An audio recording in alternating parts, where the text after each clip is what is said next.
Really? Well, good evening, everyone. We will officially call the City Council meeting workshop to order at 5 p.m. It's nice to have the gang back together, all 7 of us here. I've missed you guys, so it's nice to be back. We have a few items on the workshop, and I'll go ahead and read off the first one. We have a presentation from park naturalist Katie. How do you say your last name, Katie?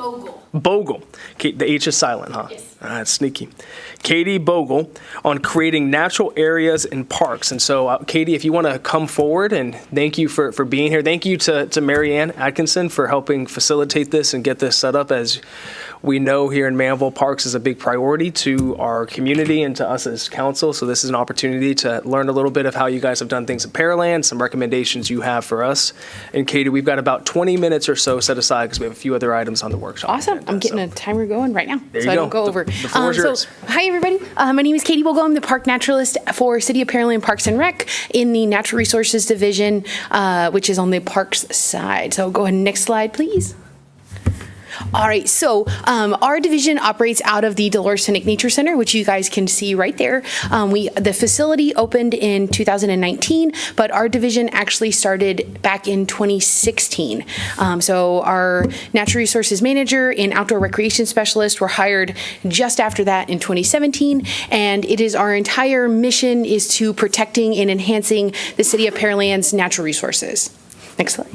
Okay, so our mission to protect, manage, and enhance the city's natural resources, provide citizens with outdoor recreation opportunities, and to further the public's understanding and appreciation of its natural resources through education and hands-on experiences. So I like to break it down and say we're the triangle of natural resources.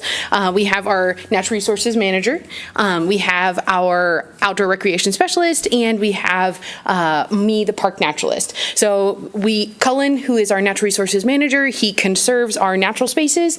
August takes people out in them so they can go enjoy them, and I teach people about them. And it's a constant circle that feeds into it. You know, if you conserve it, you can enjoy it, you can learn about it, and it just keeps feeding into itself. Our vision is to all environmental education and awareness and stewardship within our community that leads to a City of Pearland having an increased nature-based connections by preserving natural areas and features, providing wildlife-friendly parks, providing accessible nature-based recreation, and acting as an environmental education outlet. So again, that triangle of natural resources. I don't want to chop it. So within everything that we do within Parks and Rec, within our city, it's all going back into that environmental education basis. We've seen a lot of people, if you don't understand about it, you're more likely to be scared of it and maybe even potentially harm the environment that is around you just because you aren't educated about it. So next slide. Awesome. So a big push with our natural resources division is creating natural areas and parks. Before I get too far into this as well, for a city of Pearland's size, I believe our last census was just under 150,000 people, maybe around 130,000. Within other parks and rec agencies with cities of our size, it is very rare to see a natural resources division. You know, with larger cities like City of Houston, they have a natural resources division that is massive. They have several different managers in an actual branch of their parks department just is natural resources. But Pearland, because we are a little bit smaller, and Manvel much smaller by that even so, it's very rare to see a push and an emphasis on maintaining those natural spaces. So the fact that you guys are even having me here, woohoo, go Manvel. A big push with us is creating those natural areas within all of our parks. So there are lots of different community benefits that come from having natural areas and parks. It helps with conservation of species, but also we're also maintaining those green spaces that already exist, or even people's backyards, and keeping a positive impact on our local environment that we do have. So having green areas or natural spaces in our parks helps improve air quality and water quality. It helps to retain rainwater and reduce flooding. It sequesters carbon into the soil, so you're having less carbon emissions in your environment. It reduces heat island effect. So basically, if you have more green areas, the plants are so tightly packed, the heat actually is absorbed back into the plants and into the soil and not reflected back off. If you think about standing in your front yard versus on a blacktop, the blacktop's going to be a lot hotter than your grassy areas. It also provides recreation and educational opportunities, which is programs, which is revenue. Increased property values, being close to where green spaces are, it adds home value to your property values. They are also providing habitat for native plants and native animals. I know when there's a lot of construction, there's usually more roadkill because the animals are pushed out of where they would be. So having those green spaces provides a safe place for those animals to go. It's also going to improve public health. Public health encompasses a lot of different things. Having better air quality is one, but also being able to go outside and recreate, that is actually going to improve people's mental health as well as their physical health as well. All right, next slide. Thank you. Shout out to Brooke as well for the slides.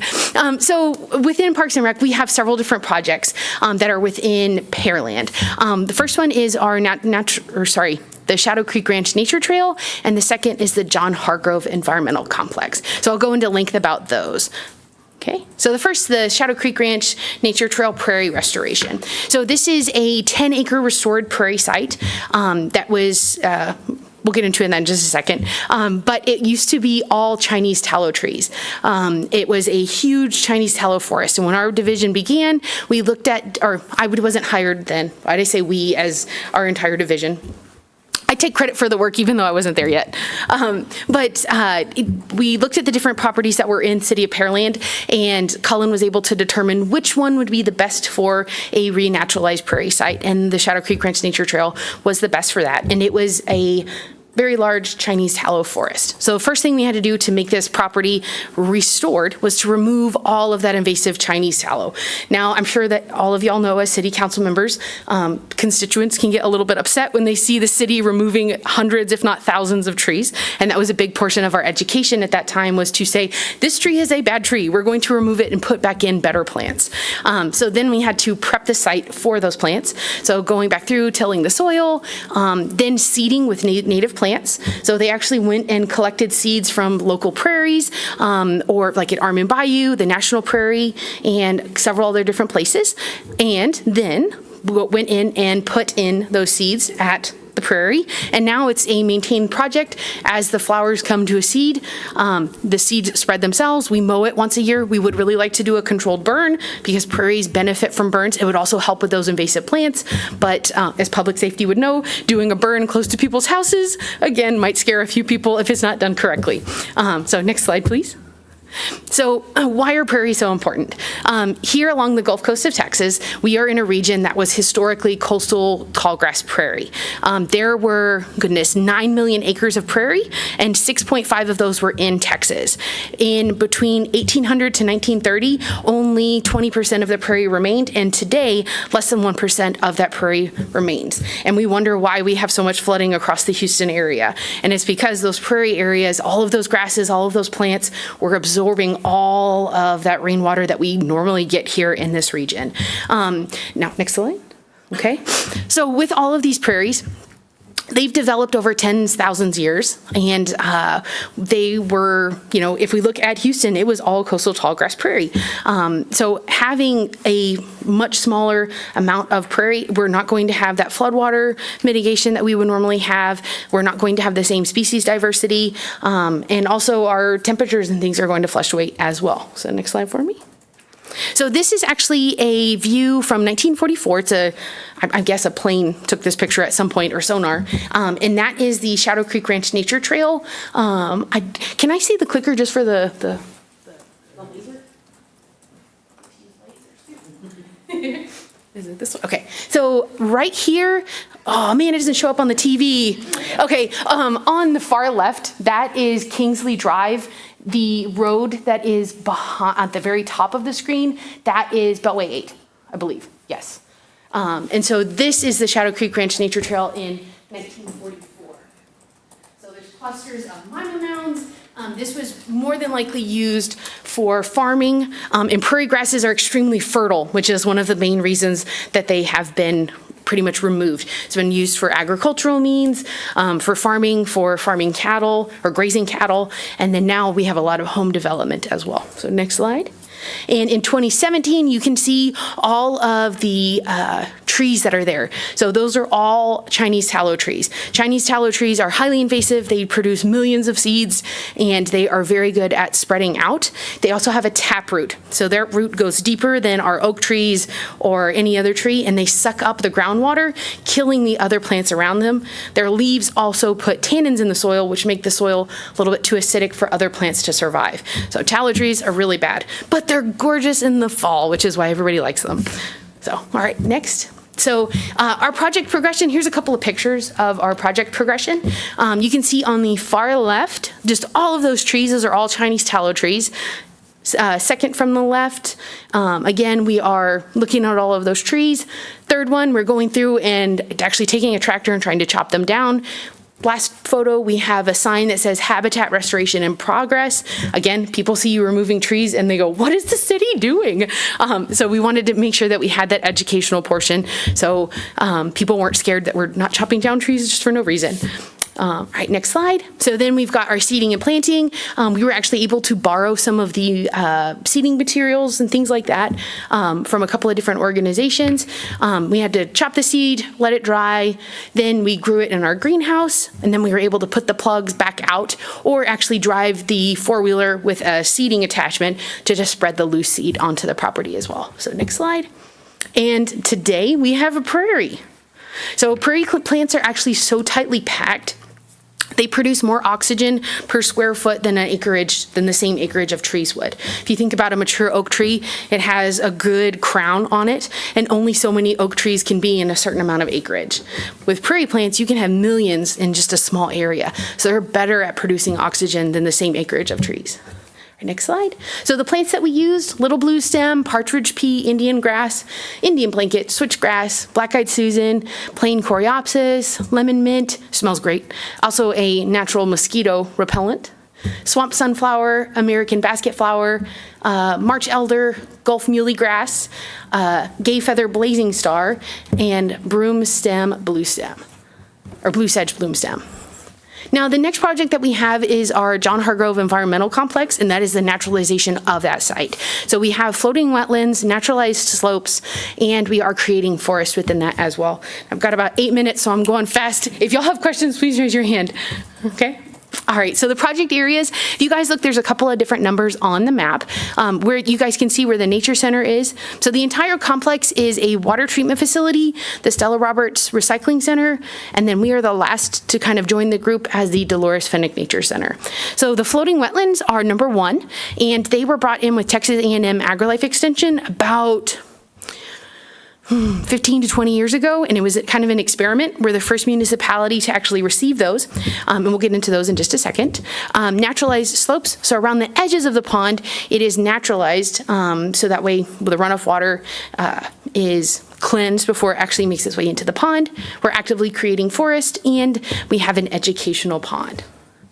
Okay, so the floating wetlands, if you guys look, they are nylon woven balls that fit together on a PVC frame that have an anchor that goes into the water. We can plant plants on top, which provides habitat for birds and reptiles to kind of sit on top. And under the water, the roots actually filter the water, and it gives spots for smaller fish to kind of hang out in the roots, which then gives food sources to the birds and the reptiles that are on top.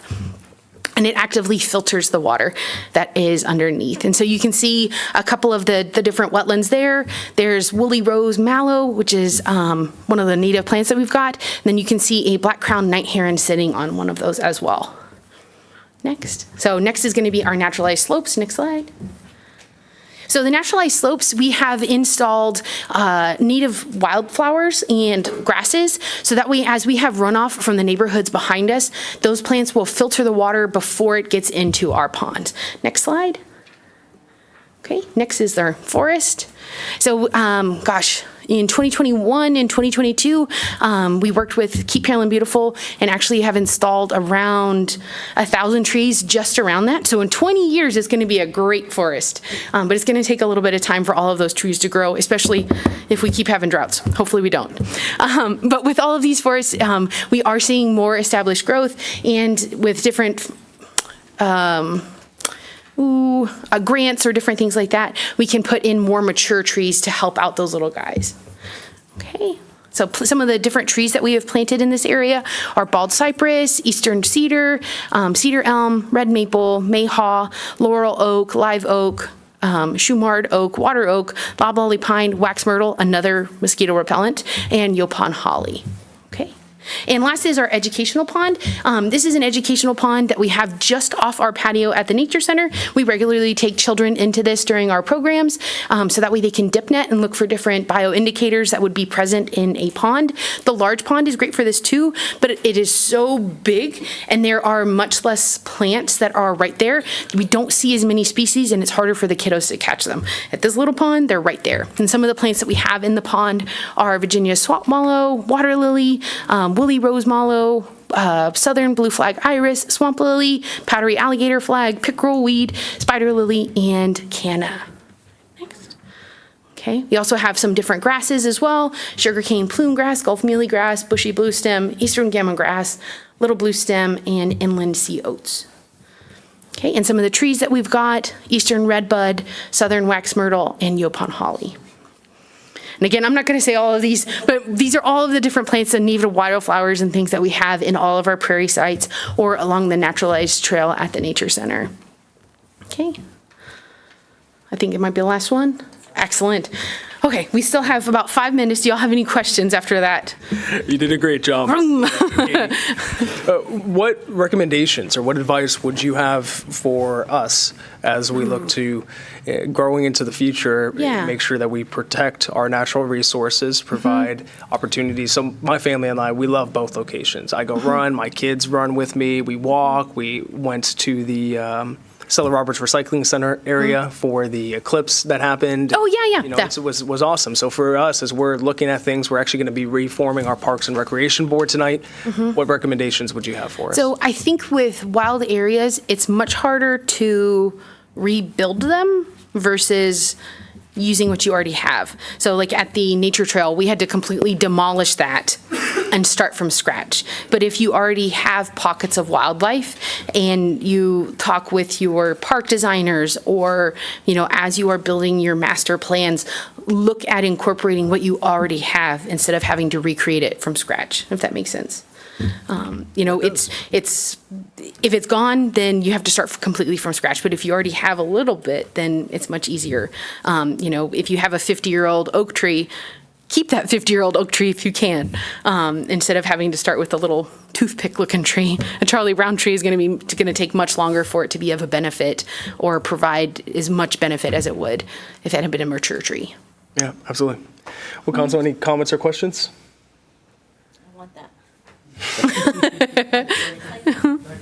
Yes. Okay. I want to ask you something. Y'all done a great job over in Pearland, and we are trying to create more green space around here, as you know, for the ideas that you're talking about. Do you see any opportunities for Pearland, Manvel, or Brazoria counties to start thinking about some nature trails? Any areas? I know within Parks and Rec, within Pearland Parks and Rec, we have a master plan to have 26 miles of connected walking trails. Okay. And I am not by any means the person that would make an ultimate decision for City of Pearland. That would have to be something from our Parks Department and our City Council as well. But I don't see why having a parks plan or a parks system that connects at some point throughout the county, I think that would be fantastic. But I am not I'm not the person to make that decision. Where can we see that? Who can we talk to about So if you go to pearlandparks.com, our master plan is on the website, Okay. I believe. We also have city council's meetings on Mondays. We also have parks board meetings that happen on the third or fourth Thursday of every month, and I believe they are open to the public as well. Thank you. Yes, you're very welcome. Thank you. Any other questions? I'm sorry, y'all had to look at my back real quick. None? All right. Well, thank you so much, Katie. Awesome, thank you guys. Oh, Yes. Yes, sir. We used to kill those towers apples, and where can we get some? Honestly, no, I didn't put the video in there, but it's the coolest thing. So imagine a little bobcat skid steer with a tree shredder on like the basket part. I don't know what it's called. But literally you just take the wood chipper and just go down the tree. And I'm so mad that it was before I started working with the city because it's really cool. And I think it's also some very strong herbicide. So you literally have to like drill into the roots or the stump and pour it into it to kill the taproot because they're so good at surviving. In their native habitat, they're great, but here they just take over. So yeah, but if you can rent one of those, I would love to join you in and destroying those trees. Awesome. Well, thank you guys so much for having us out. And of course, like if y'all ever need anything, Pearland is just a stone's throw away. So please reach out if y'all have any more questions or need to get in touch with other people within the industry, within natural resources. We'd be happy to share contacts or information with y'all. Sounds good. Thank you, Katie. Yes, We you're very appreciate welcome. So the next item, council, that we have on the agenda is discussion/direction on fiscal year 2024-2025 budget. Dan, we'll turn this over to you to kick us off. Thank you, Mayor. I was hoping Katie would stay for a minute because we could, since we're talking about budget, we need to know how much to budget for her and her skid steer with the cool implement, I guess. But yeah, exactly. So budget season is upon us, and just like last year, we'd like to have each department come in and do a presentation to council. We want to kick that off at our first meeting in July, which is July 1st. Since you schedule, I know it's a little sort of compacted. So what the plan is, if this will work for council, is that we would have our regular meeting on July 1st with the first two departments presenting. Then that next Monday, like an hour before PD&Z, another department or two, and then a third meeting, and then probably a fourth meeting where we do a wrap up. But before we jump into that, we wanted to give you an opportunity to kind of do what we're doing as a staff. And so this could be pie in the sky. I originally in the email, I called it council's cravings. So this is, what do you have an appetite for? What are the things that you would love to see included in the budget, if possible? And it could be personnel, it could be equipment, it could be a new department, it could be vehicles or projects, or it could be, hey, this year we don't want anything new. We want no new revenue. We want 10% homestead exemptions. It could be, all the different things. So really, truly just wanted to get your input because I think it'll help our department heads as they go. They've already got their presentations pretty much ready. But if there's that thing, and we can figure out a way to include it, then that would be great. So we're truly looking for input from council tonight, Mayor. Perfect. Thank you, Dan. So we'll just kind of go down the line and see if anybody has any specific input or feedback or comments, and we'll start with Councilman Hudson. Anything for you, sir? None at this time. I'm listening. Just listening, taking it all in. Mayor Pro Tem Sarmiento, what about for you? I got that email, and I have a list, but I don't want to bring that right now because obviously there's some things that are, how should I say, in the interim right now. But I definitely want to see a plan. I know this isn't budget, but it will affect the budget. If we can forecast or try to see what come together with maybe the Business Advisory Task Force and MEDC on facilitating new businesses and incentivizing them to come. That's kind of the big ask. Thank you, Mayor Pro Tem. Councilman Perry? Thank you. So I don't have anything specific to present right now, other than I will echo a big concern right now is how we can draw more and help develop more businesses, more retail businesses, and assist them in not only establishing but sustaining their presence in the city. Thank you, Councilman. Councilman Opliger, any comments from you? Yeah, so we're going to be talking about the, the roads, I guess, here shortly, but with me, it's the roads and drainage, right? And I'm going to say it right now, I'm not a fan of Brazoria County paving our roads, right? They're still waiting for Wilson and the other ones to be done, right? So if there's any way we can wean ourselves away from them and do it ourselves, that would be wonderful, right? That's just, I think for the folks that live in the older part of Manvel, right, seeing some roads paved is a very big win. right? So that's what I got. Thank you, Councilman. Councilman Lance? I think about all that I would have to say at this point is I would be very curious to see what the wishes are for our police department. Obviously, that's my number one thing. My number one interest is a strong, secure police department in a city. And I'll have my eyes on their requests. Thank you, Councilman. Councilman Bonner? Things I'd like to see is us look into a new library. I think that's long been needing, and it's really needed now. When I go to the library, and I usually go about once a week, they're so crowded. Right now, they're gearing up for summertime stuff, and there's not enough room for some of the kids' activities that they would like to do. So I'd like to see us expand that discussion with the county and try and find out through them how that we can get a new library. And then something with the senior center somewhere. I'd love to see a senior center. Now, I know that that's nothing we do right away, but it's something we need to start planning for now. Great. Thank you, Councilman. For me, just some initial thoughts. One of the reasons why I'm a big proponent of the homestead exemption is I don't want to see taxes go up this year. So whatever we need to do to accomplish that, I'm in support of that. For me, I've been thinking about this budget. Last year's budget theme was getting back to the basics. So for me, when I've been thinking about a budget theme, and I know some of the things that department heads have been working on and staff has been working on, I think this budget really needs to be focused on building trust. Building trust between council and city employees, building trust between our city government and the community, and really focusing on building trust. Trust, it's hard to earn and it's easy to lose. And I think we've made leaps and bounds this year, and this budget will help continue to do that.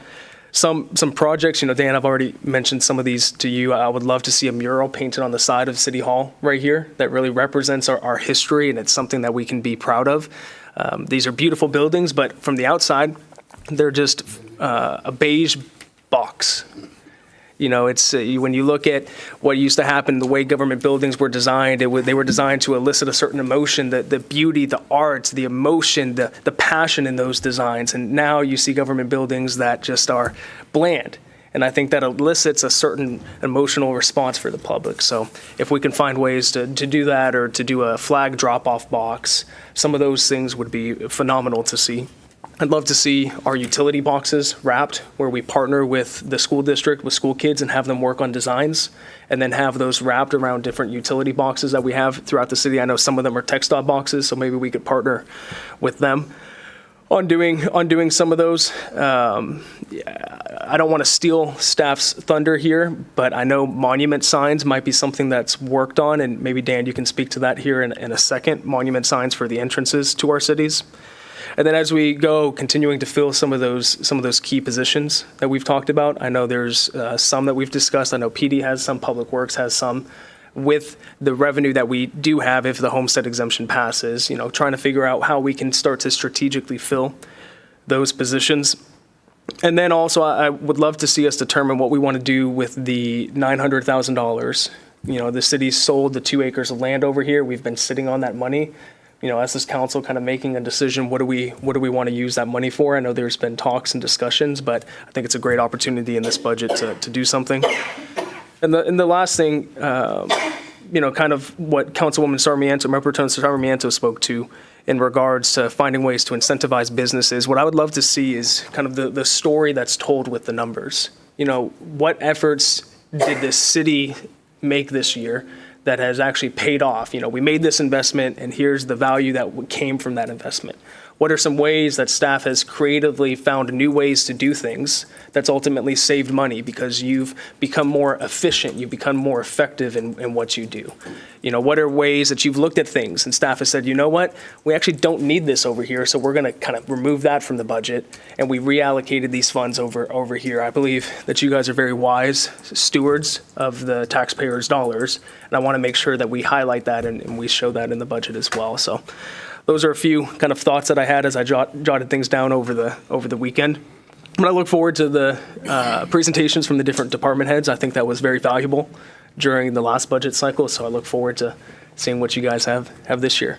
But Dan, I don't know if you want to speak to the monument signs a little bit. Sure, yeah. And this is kind of a really neat team approach. So Elaine has been working with a couple of sign companies to come up with a conceptual idea that's really, really beautiful. And Jorge, who is our development manager, he came from League City through Brazoria County and actually was the one that helped them get their monument signs in League City. So he knows the process to do that through TxDOT. And of course, Percy spent, I think, 12 years with TxDOT. So we've got a good team that's working on how to actually get those. And to include that, just I think 4 monument signs is somewhere around $150,000, I believe. So I mean, they're not cheap by any means, but we have zero, for the most part. When you come into Manvel, there's one piece of one, on Highway 6, but they're just not there, So if we want to encourage businesses to come to Manvel, they probably need to know where Manvel is. So that's the first step. So we're working on that, and I don't know if we'll have it ready before in this fiscal budget, or if we just go ahead and include it in next year's fiscal budget. But I'll be sending you those mock-ups here pretty soon on the monument signs. It's pretty exciting, though. And Dan, is there the possibility that we could utilize hot tax? There is. Yep. Floated that out to our city attorney to kind of look at it. Working on that. He's seeing there. He'll take a look to see. Okay, awesome. Well, Dan, based off of kind of what you've heard from us, some feedback that you've received, are there any additional questions that you might have that we can specifically answer for you? One thing that came to mind is, so MEDC has been actively working with a consultant to help them figure out what do they need. I mean, we've all talked about having an economic development coordinator, somebody perhaps that works with the MEDC. The tricky part is, do they need a $50,000 a year MEDC person? Do they need a consultant, or do they need a $200,000 a year person? What does Manvel need right now? And so, Tammy, can I put you on the spot just real quick and give them an update on the process that they're about to go through, because that's coming up very soon, right, with MEDC? So, not sure if anyone had an opportunity to watch the EDC meeting live from the last week's meeting. Next Move Group is a consulting company that they've been having discussion with on some services that they offer, one being strategic planning. Although the city's going to be going through their strategic plan, the idea is that the EDC would create a strategic plan a little more specific to their needs in the way of what's important to not just the community, the EDC, the council, the staff, and whether it's industry, is it a hospital, is it an airport, what do we want, and then plan around that, and then facilitate a process for them for project requests that come forward on how to grade them to know whether or not it's a sufficient project for them to take on or not. Originally it was going to be on this evening's agenda. It's actually going to be on your next agenda, and then there'll be an email go out with different dates for y'all to be able to sign up for those for some one-on-one 15-minute sessions with the consultants, as well as some different businesses, dignitaries throughout the city, throughout the county, to help them put some of the forework together. And then there'll be meetings brought together with the EDC, as well as council will be invited to help them draft that plan. At the end of it, it will be to determine, are we ready for an economic development director? Would that be a full-time person, a part-time person, a consultant person, and what that might look like in the way of pay. So that director is not on their budget that you guys will see when the city's budget is presented to you all. That would come once that time period comes and once they know what that looks like dollar-wise to ask for a budget amendment. Awesome. Any questions or comments, council, regarding that? Well, I think it's great. I think that aligns perfectly with the 20-year strategic plan that we've been working on as a city, and I think there's a lot of cohesion that can come from that, and it's a concept of knowing where you're going, and if you don't know where you're going, then you're never going to get there. So glad to see our EDC, Donald, I know you're a part of it, being proactive and making an effort there, and I'm excited to see what you guys put together. Anything else for you, Manager Dan? The only other thing, I did send out a sort of a summary of the incentives that are sort of in play right now with the different MUDs. And Rosie was trying to look at kind of what the impact of that is just on a given year. What's your preliminary number, Rosie? About $3 million a year, something like that we're incentivizing back to the MUDs right now. Now that doesn't, so that certainly is incentive, whether it's an HEB or other developments out there, McDonald's, Whataburger, and those kind of things. With Manvel Town Center, the city gives back 50%. Is that right? 50% of the sales tax. And but I think, if I understand correctly, Mayor Pro Tem and also Councilman Perry, we're talking more about smaller business incentives. Okay. Yeah, I just want to be clear that I don't like the incentives that say we bring you just to give you back and we don't really see a strong benefit out of it. Obviously, we need that. We need a good balance of it. But yeah, just to clarify, I would like to see some more SMB businesses here. Things that, are easier, faster to get going, and we can, capitalize on that sales tax revenue without having to give so much and wait 20 years before we actually see it. Right. So, thank Understood. you. Thank you. Rosie, do you have any questions for us initially? Kind of thoughts or ideas? I know over the next month and a half, as we start to get the presentations, there'll be a lot of good discussion. And anything specific you have tonight? None at all. We answered every question you have. It's clear as mud, as like always. Mayor, I guess I could say, because we have so many capital projects going on right now with the police station, the public works facility, elevated storage tank, water reclamation facility, there are a lot of projects under construction right now.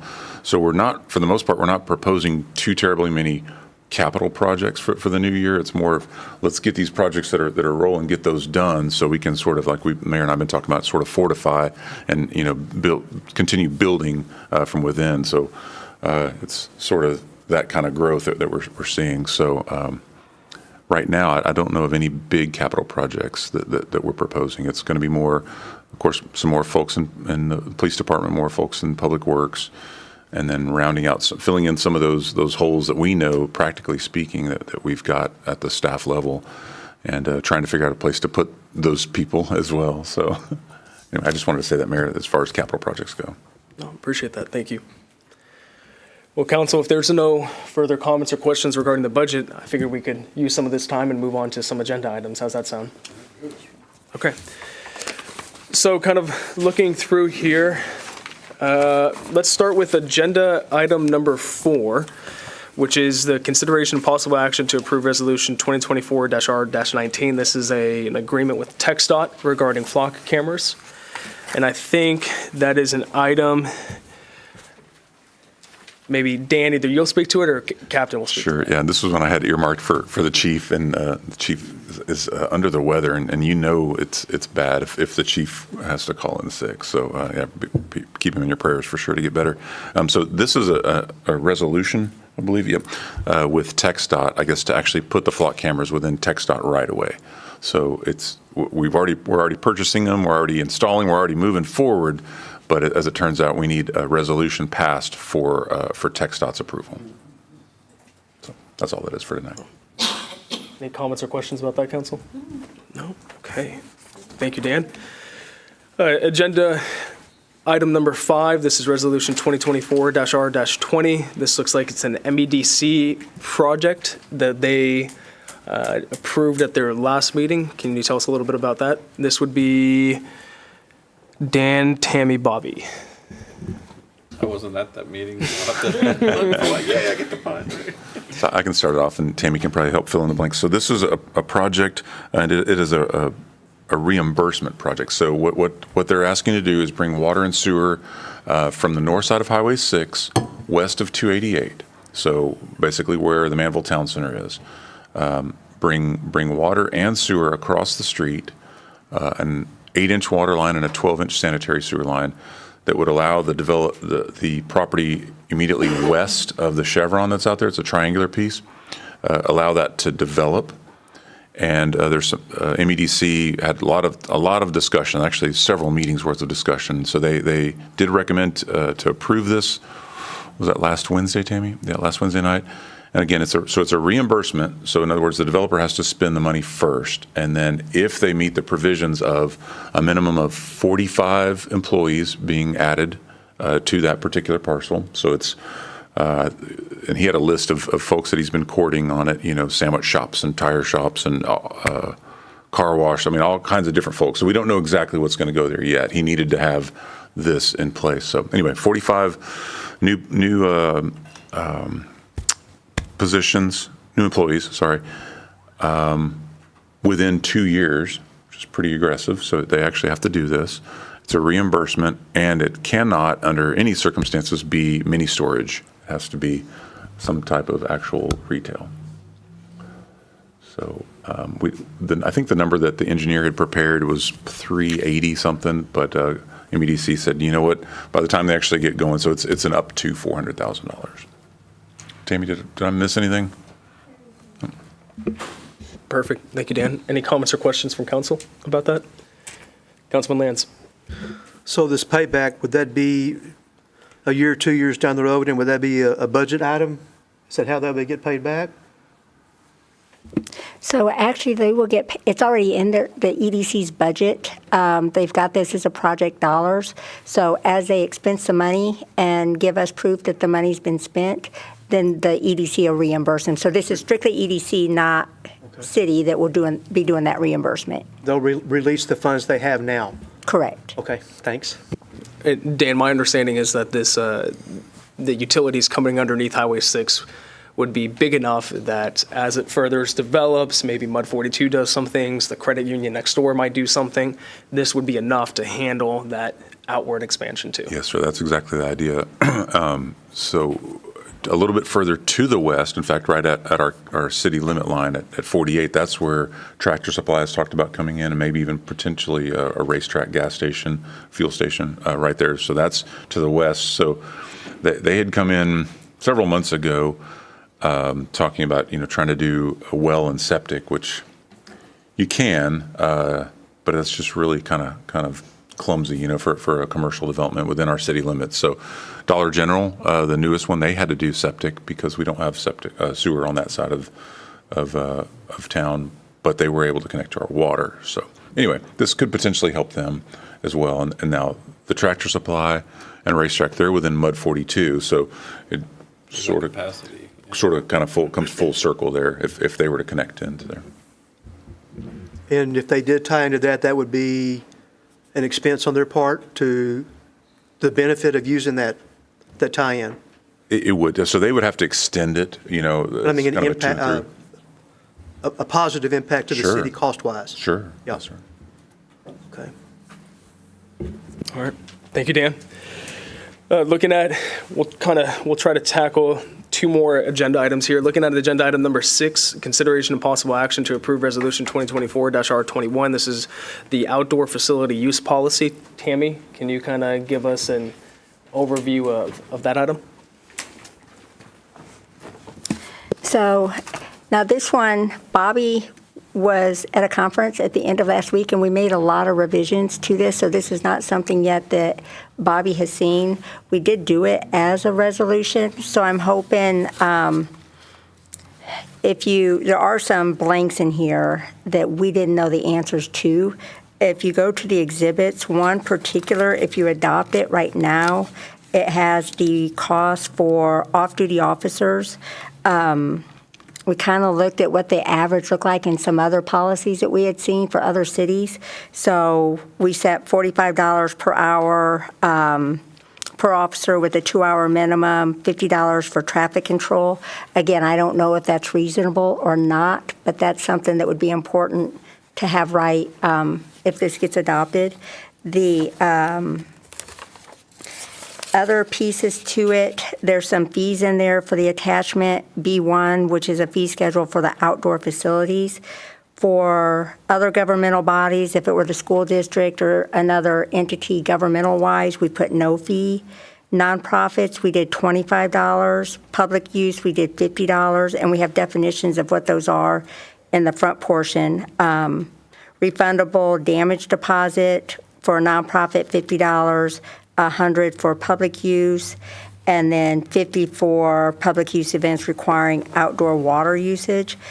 Again, not sure if that was what kind of the intent was for the cost. I know we can't do it for free, so we were trying to be reasonable and consider it on their end, but also get something back on the city side as well.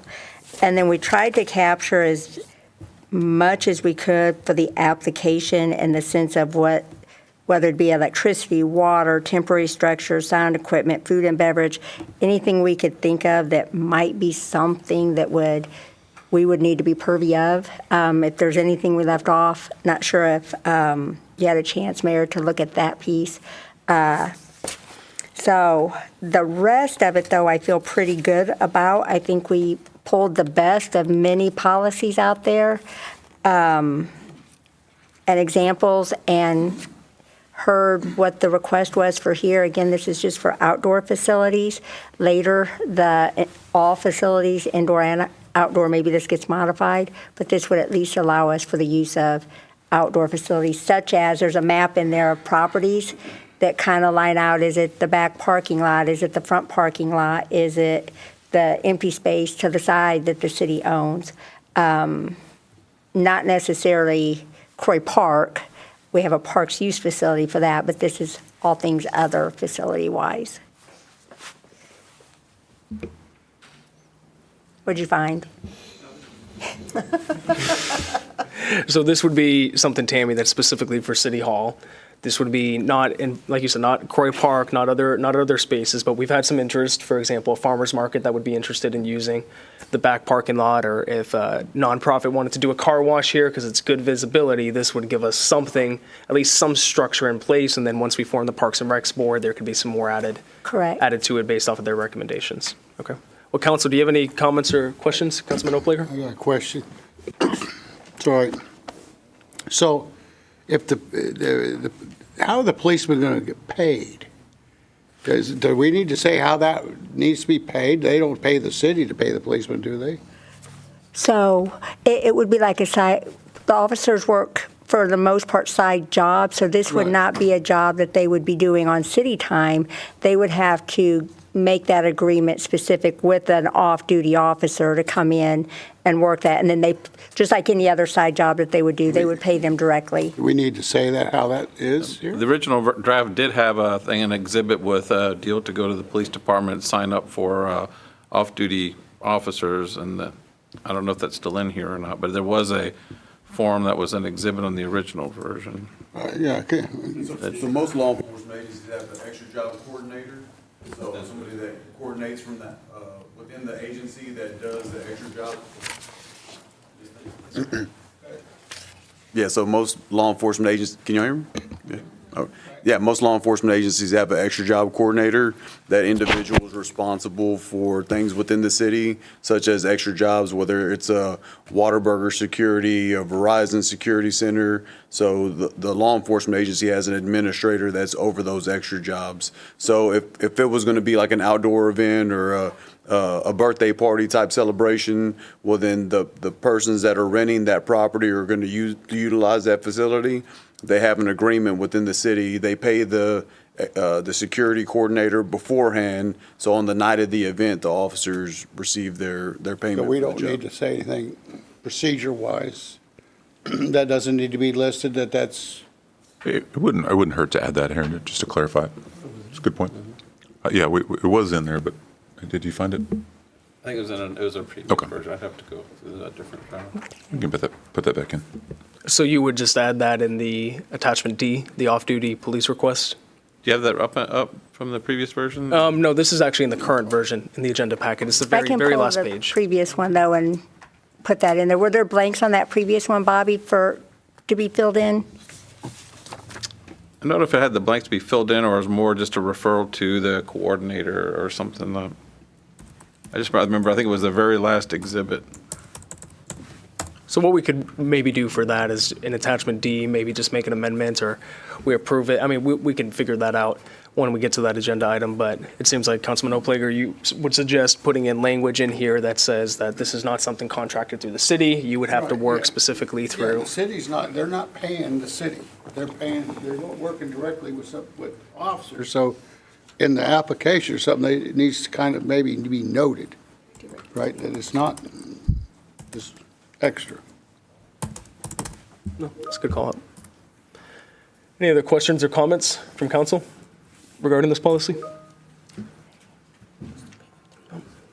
Okay, so let's tackle one more agenda item, council, and we can discuss that one more when we get to adjourn the regular meeting. Agenda item number 7, this is consideration possible action for the Brazoria County CDBG and Home Program. Tammy, can you give us an overview of what this is? It looks like it's, we have to make a decision to opt in or opt out for that. So this comes around every 2 years. This is in order to participate in any CDBG project, you have to opt in or opt out. If you opt out, then when the dollars come around for us to be able to accept through HUD dollars, we just don't get the opportunity to participate. There are, I think, 4 cities in Brazoria County that do not participate. But other than that, even though you participate or opt in, you don't have to accept the dollars at the time that they may be presented to you. You have a choice then, but if you don't opt in, you don't get that choice should the dollars come available. Awesome, thanks, Tammy. Any questions or comments from council? Did we opt in last time? So you didn't and you did. We opted out, and then it was brought back forward, and we opted in. So we are opted in right now. We're in. We got back in, thankfully, and because we used the argument, this is not saying we have to accept any money. It's just giving us the choice, and why would we want to hamstring future councils for a 2-year period with not being able to even choose to take the money? So yeah, we were out, back in, we're in, now we need to choose if we want to be out or in again, so the hokey pokey continues. All right. Well, council, we got a few minutes left here, 8 minutes till the meeting starts. Do you guys want to discuss any more agenda items, or would you guys like to take a little recess, little break until 6 p.m.? That sounds good. All right. I want to make sure that we can do it now, or we can remove it from the consent agenda, that we're going to have more discussion on item number 5 on the consent agenda. Last meeting, it was stated that we wanted to have more discussion when we had a full council here. So we can either Absolutely. discuss it now or remove it from the consent agenda at that time. Well, let's, when we get to the regular meeting, we can make a motion to remove that from the consent agenda, and then that would be the first item that we would cover at that point. I don't know if 8 minutes would be enough to cover that, depending on what needs to be covered. So, does that work for you, Councilman? Thank you. Perfect. All right, Council, we'll take a 7-minute recess here. Thank you.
All right, good evening, everyone. We will officially call this council meeting regular session to order at 6:02 p.m. We have 7 of 7 members present. We had Pastor Howard Agnew lined up to lead us in the invocation tonight. Sadly, he's not able to make it. He is organizing a funeral right now. And so what I will do is I will lead us in the invocation tonight. So if you'll please join with me and bow your heads. Father, first off, we want to pray for this family that has lost a loved one, that you be with them during this time, that you are the one that can bring true everlasting peace. And just during this time, we just ask, Holy Spirit, for you to come and for you to be with them. And Father, tonight, we give tonight to you. We ask that you guide our steps, that you direct our paths, that in everything we do as a city government, it is to honor you. Ephesians 5:1 says that as dear children, we are to be imitators of you, and help us be that tonight. We take some time to pray for our community with this impending storm that is coming through, that you protect each and every member, that you help them prosper and live long lives. And I just thank you for this community that has blessed my family, and I ask, Father, that you bless them. And I pray this all in your name, Jesus. Amen. Amen. Next, we have an inspirational reading from Council Member David Lands. Councilman? Okay, I came across this write-up, and it is by Mother Teresa. So actually, it's probably pretty well known. I don't know, but I liked it, so we're going to share it. So, people are often unreasonable, irrational, and self-centered. Forgive them anyway. If you are kind, people may accuse you of being selfish with ulterior motives. Be kind anyway. If you are successful, you will win some false friends and some true enemies. Succeed anyway. What you spend years building, someone could destroy overnight. Build anyway. If you are honest, people may cheat you. Be honest anyway. If you find happiness, people may be jealous. Be happy anyway. The good you do today may be forgotten tomorrow. Do good anyway. Give the world the best you have, and it may never be enough. Give your best anyway. For you see, in the end, it's between you and God. It never was between you and them anyway. That's good. Thank you, Councilman. So if you'll please join me in standing and saying the pledges. First, to the U.S. flag. Pledge allegiance To the flag of the United States of America, and to the republic for which it stands, one nation, under God, indivisible, with liberty and justice for all. To the Texas flag. Honor the Texas flag. I pledge allegiance to thee, Texas, one state, under God, one and indivisible. Thank you, everyone. So next, we have presentations, and I think I am waiting on Tammy in order to do the presentation. So what I will do is I will move on to the public comment section first, and then we'll come back to presentations. We have a few people that have submitted their public comment forms, so I'll call you forward one at a time. When you come forward, you'll have 3 minutes to speak. Please just state your name and address into the microphone, and then the floor is yours. So the first speaker that we have tonight is going to be Melody Hanson. Melody, if you can come forward, state your name and address, and you have 3 minutes. Thank you. Good evening. My name is Melody Hanson, and I reside at 9500 Live Oak Court. As you may recall, I neglected to give my address last week, so I'm making sure I follow protocol this time. Thank you for giving me the opportunity to address you tonight. I am in favor of the homestead exemption. And judging by the large turnout at the special council meeting last Monday, I am not alone. That said, I was very encouraged by the candid discussion by the mayor, council members, and city staff regarding how to budget for this exemption. I feel confident that Manvel will be able to make the necessary adjustments, as many cities in Brazoria County have, to pass this savings along to taxpayers. So I urge you to approve the second reading of this much-needed ordinance. Tax relief will help Manvel homeowners now and will promote a stronger community in the future. Thank you. Thank you, Melody, and thank you for being here. Next, we have Dan Davis Sr. Please come forward, state your name and address, and you have 3 minutes. My name is Dan Davis Sr. I live at 6523 Falcon Ridge. Mayor, council, city staff, appreciate the time to have a voice here this evening. So to help clarify, with this 10% city homestead exemption, we are talking about a $1.8 million surplus or excess that we have. So to put it in perspective, we have revenue, we have budgeted expenses that we've all approved on, and then we have the excess. This $1.8 million is after all budgeted planned expenses. Rosie shared last meeting that a 10% exemption would be about a $900,000 hit to that surplus. Again, not the budgeted expenses. Also shared that if the council decided to do a cost of living increase for staff of about $400,000, we would still have $500,000 in surplus of the budgeted expenses to be able to use for police force, to be able to use for public works, or maybe a project or two, or maybe all three if you budget it correctly. With the surrounding cities all having an exemption, how are we going to attract other families to come here? We should be offering this as well. Rosie also mentioned that this 10% exemption would approximately put $300 to each homeowner for a year. That $300 could be a utility bill or two. That $300 could be to send a child or two to camp. And that $300 could be used for a family day at an amusement park or a water park. In today's economy, I'm all for this exemption. Thank you for your time. Well, thank you for being here. For full disclosure, that's my dad, and so we have the same name. I did not know what he was going to say tonight. I was hopeful when I saw his name that he'd be speaking in favor of it. Made me nervous there a little bit, so thanks for being here, Dad. Next, we have Kelly Clausen. Ms. Kelly, thank you for being here. If you can just state your name and address for the record, and you have 3 minutes. Good evening. My name is Kelly Clausen. I live at 6803 Powell Lane. Thank you for hearing me. I am very for the exemption. As a retired teacher, I didn't have a lot of money when I was working. Things were tight. Decided to move down here, love the area, love the people. When I retired, my income was set. Bought my house. My house has almost tripled or doubled in price. That means my taxes have doubled. No additional income. That means things have had to go. You're wanting small businesses in? I used to go out and eat 3 or 4 or 5 times a week. Doesn't happen anymore. You can get small businesses in if we have more money to spend. I'm not the only retired teacher in our subdivision, so I know there's a lot of others. So please help us to be able to help and put money back in the community.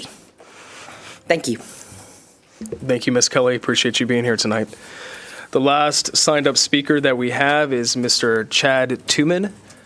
Chad, if you can come forward, just state your name and address for the record. You have three minutes. Thank you for being here. Thank you. Hello, my name's Chad Tuman. Address is 8802 Taxiway 9, Manvel, Texas. So Taxiway, you heard it in my address. That is at Wolf Air Park. And I wanted to tell you guys and invite each of you to come out because if you don't know what Wolf Air Park it is, Manvel actually has an airport. And it's a sleepy little airport on the edge. And we have... It's had its struggles in the past that the lot sizes were not big enough to accommodate a building that is big enough to hold an aircraft and still meet the drainage requirements. So we have ingested $500,000 into Wolf and started a community detention area. It's almost complete. We're waiting for the lift station to come in, which the lift station shouldn't alarm you because that's in the county portion of it. didn't think about that. But the drainage system is already done. It's dug. It's been final graded. We're waiting for the remaining items to be finished, and we're pretty excited about that. And with that, we've also started the construction of 5 new hangars out there. So cumulatively, that's an injection of just under $2 million into that area. So we're trying to grow the airport a little bit, put some new stuff out there, improve it. If you guys were around a couple of years ago, we did a car show where we had almost 450 people out there. It was a great event. It was for the Houston Livestock Show and Rodeo. So why am I here? I'm here for an ask. I'm really excited that you guys are here talking about roads, particularly asphalting the dirt roads, because one of the main entrances to Wolf Air Park has a section of dirt road. It's Belcher, and I'd love to see that put on you guys' list. But not only Belcher, but all the other dirt roads in Manvel. I'm really excited that you guys are considering paving them, and just wanted to express how excited I am on that, and hope that it rings in your ears that it's very needed. Thank you. Fantastic. Thank you, Chad. We do have an agenda item for that tonight, and I believe that we have a list that staff is going to be presenting. And Brooke, if we could just make sure that that list is shown on the screens for people, if that's possible, that would be great. Kind of throw you guys a curveball there, huh? And if not, if there's a way, if we're not able to get it on the screen, to be able to get it publicly available afterwards, that'd be great. Thank you, guys. So jumping back up here to the presentation, we unfortunately, no representatives from the Alvin Animal Shelter were able to be here tonight, so we are going to try to get some time maybe where we can go out and visit them. For those of you who aren't aware, you probably are, in about November of last year, we hired on a full-time animal control officer for the city of Manvel. But really up until that point, for about 10 years, we partnered with the city of Alvin and their animal shelter in order to provide animal services for Manvel. For times where our police department would pick up a lost or stray dog, cat, other animal, we would work with them. So they've taken in hundreds of animals over the years, and as we start to become more self-sufficient as a city, we just want to make sure to honor them and recognize them for their years of service to our city. They didn't have to be in this partnership with us, but they chose to, and it's much appreciated. And I believe strongly in showing honor where honor's due. And so we wanted to recognize them tonight, and we'll make sure to set up a time. Tammy will work with you to make that happen. Great. So next we will move on to the city manager update portion of the agenda. Manager Dan. Thank you, Mayor. Just 5 updates tonight. The first one is our accessory dwelling units. As you may recall, council tasked staff to start talking to PD&Z about that, and we've had very good meetings. I guess the last 2 or 3 PD&Z meetings, and we're scheduled to have one more meeting, hopefully just this one final one coming up on Monday. Do we have a public hearing as well this coming Monday? For PD&Z, their public hearing is June 24th, and then the city council will have one on July the 1st. Okay, perfect. So that is progressing forward, and they've had good discussion about the different types of ADUs that could be, the ones like you might have on the second floor in, say, like a Cervelle home, up above the garage area. They've talked about those. They've talked about completely detached ADUs and then attached ADUs. So it's been a good, healthy discussion, and I really appreciate all the input that Safe Built has provided, and Ellie as well. So that'll be coming back to you here pretty soon. The second one was Camino. That's our software that we're working on. We were hoping to have it tonight. We were very close, but we're still sort of doing beta testing on it right now, and just trying to see how it will, how we can mess it up basically right now. Coming at it, if you were a citizen and you owned property and you wanted to develop something on this piece of property, it's really pretty neat. So you can do it by address or by property ID, because sometimes there's not an address yet. So you might just have a property ID, and then you go through, well, what do you want to do? Or you want to put something commercial, something residential, and it'll go through the zoning process and the platting process, and then ultimately the building process. And so it's really neat because it's tied to all of our ordinances, through Muni Code. It's tied to our GIS.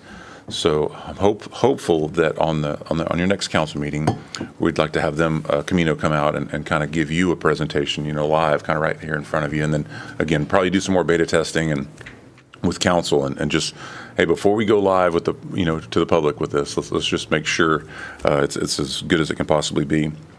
The third one is the city center. In our planning retreats, we talked about updating the city center. It's 160 acres. And so PGAL is working on that for us right now, using all the different sort of bullet points that we identified throughout our planning meeting. I don't have an ETA on that one right now because they're also working on City Hall expansions. That was a CO that the city did last year along with the police station and public works facility. So the third facility was City Hall, and they're working on that right now. Fourth one was Acre Lake. So you may recall we've got a consultant on that one with Gage Engineering, and they're working on, actually I've got a meeting with them tomorrow to talk about the bidding phase on how we're actually going to go out with this E&R contract to start soliciting input from different sand mining companies, and what that would look like as far as the parameters. Hey, we've got the plans designed. We want our facility, ultimately to be a park-like facility. So we don't want you to dig this like a sand pit where it just goes straight vertical walls. So we've got pretty specific components in there of how we want it to look when it's all said and done. And then the last one right now, again, CenterPoint Gas. So we've been working on CenterPoint franchise agreements for gas and electric. And the gas one is certainly the closest one, and I'll say it out loud. We're down to one item, and we have been for a while now. Their percentage, their proposed franchise percentage is at 4%, and we have tried to keep it at 5% because that's what the Centric franchise agreement is. So that way there's not a disparity, I guess, between the two in the city. If you have gas in the city of Manvel, the franchise agreement would be 5%. That's what we're shooting for, and we just haven't been able to. I don't know. Is that we've been at a little bit of an impasse, so somebody's going to have to give, because we really would like to get that franchise agreement, adopted, right? I think those are the 5 things for tonight, Mayor. Thank you, Manager Dan. Appreciate that update. Councilman Bonner, I believe you wanted to make a motion to remove something from the consent agenda? Yes, I'd like to remove item number 5 from consent agenda so that we can have further discussion now that council is full, like you indicated at the last meeting. Perfect. So we have a motion to remove item number 5 from the consent agenda. Do I have a second? I'll second that. We have a second from Councilman Hudson. All those in favor? Okay. Passes unanimously, so we will remove that item from the consent agenda. We now have 4 items on the consent agenda. Any comments or questions from council about the consent agenda as it is amended? Okay, hearing none, do I have a motion to approve the consent agenda? I'll make a motion. We have a motion from Councilman Hudson. Do we have a second? We have a second from Councilman Bond. Look at that, you guys just flipped for rolls. Very, very nice. All those in favor? All those opposed? Consent agenda, items 1 through 4 passes unanimously, 7-0. We now have item number 5, which is removed from the consent agenda. Dan, I'm just going to have you do just a very brief overview as to where we stand, then we'll open it up to comments or questions from council. So we have approved the second and final reading of Ordinance 2024-0-22, and this is the Homestead Exemption Ordinance. So Dan, kind of just give us the lay of the land, where we're at, what we're looking at. Sure, and I would say, Mayor, if you try to get into the system throughout the weekend, I'm not sure exactly what happened. We noticed at one point it was still showing the 5% ordinance that was up there, and we changed it, and then it completely went away, right, Tammy? And then so anyway, the proposal that is up there for tonight, just to say it out loud, is the 10% like was recommended last time in the last council meeting, the special council meeting. So nothing else has changed since the first reading. So that's why we had it in the consent agenda, just to keep consistent with the second reading. Rosie, anything you want to add? Oh, we do need to talk about 2 things. The gentleman that was up a little bit ago mentioned $300.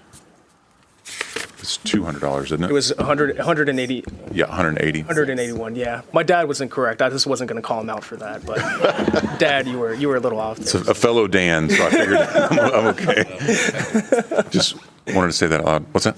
An effective date, should be in here. An effective, go ahead. No, I was where the second one was, last time Rosie threw out the idea of a street sweeper. Yep, I got it right. At $2 million. The street sweeper is actually $200,000, not $2 million. So just wanted to clarify that. Yes. Just wanted to say that out loud. So. Well, just some questions about this from a. Get a really good street sweep. It was really good, really good. Just some process questions. If this goes into effect tonight, is it in effect immediately? Would people have to apply for this? What does that process look like? Bobby, I don't know if you can speak to that or if anyone can speak to that. Oh, Rosie, all right, go ahead. Good evening. Basically, once it gets approved today, we would be sending the ordinance to the appraisal district, and anyone who is currently qualified for the homestead exemption through the school district will automatically get this exemption also. Residents do not need to do anything unless they don't have a homestead exemption currently of any kind. Okay, sounds good. Thank you, Rosie. Well, I'll open it up to comments or questions from council. Councilman Perry, you're unmuted. Would you like to go first? Sure. Thank you. So, obviously, I was not present at the special council meeting last week. So, my understanding is that we're looking at 10%. It would be an approximate revenue loss of $900,000, but there's a surplus available to balance off that loss. Not necessarily a surplus, it's the excess that we're getting this year for the additional value of the property. Because we haven't done a budget yet, so we don't know what the excess is going to be. This is just an estimated one that I did right now. So In other words, I'm sorry, go ahead. No, please go ahead. Go ahead. If last year we were going to receive 3 million, now this year we're receiving 4 million because of the added value. Right. That's the delta that we have right now. It's not necessarily the excess, it's just the additional revenue that we're receiving because of the additional value of the properties. And that's what we would use to Yeah, balance exactly. off the- Yes, sir. Okay. So, Councilman, what we confirmed at the last meeting is that this, if we adopt a homestead exemption, it would not cut any services as it exists today. It would not cut any employees as we're employed today. It's the new revenue that would potentially come in. From that new revenue, it would reduce that. So instead of being able to recognize 1.8 potentially in new revenue, we would recognize about roughly 900,000 in new revenue instead. From that, we could look at giving raises, hiring people, equipment. That would be ultimately up to us to decide. Yes, Get sir. it good? All right. Thought I had to go. So Thank you, we can Councilman. pay for it. That was my clarity. Any other comments, questions? Councilman Bonner. So this is projected revenue. I just want to make sure we're understanding that. That is Projected correct. revenue. Based on the current tax rate, based on the new property values, that is the estimated Okay. revenue. So just so everybody knows and eggs don't end up in my front yard, I'm not against a tax cut for anybody. I'm never against that.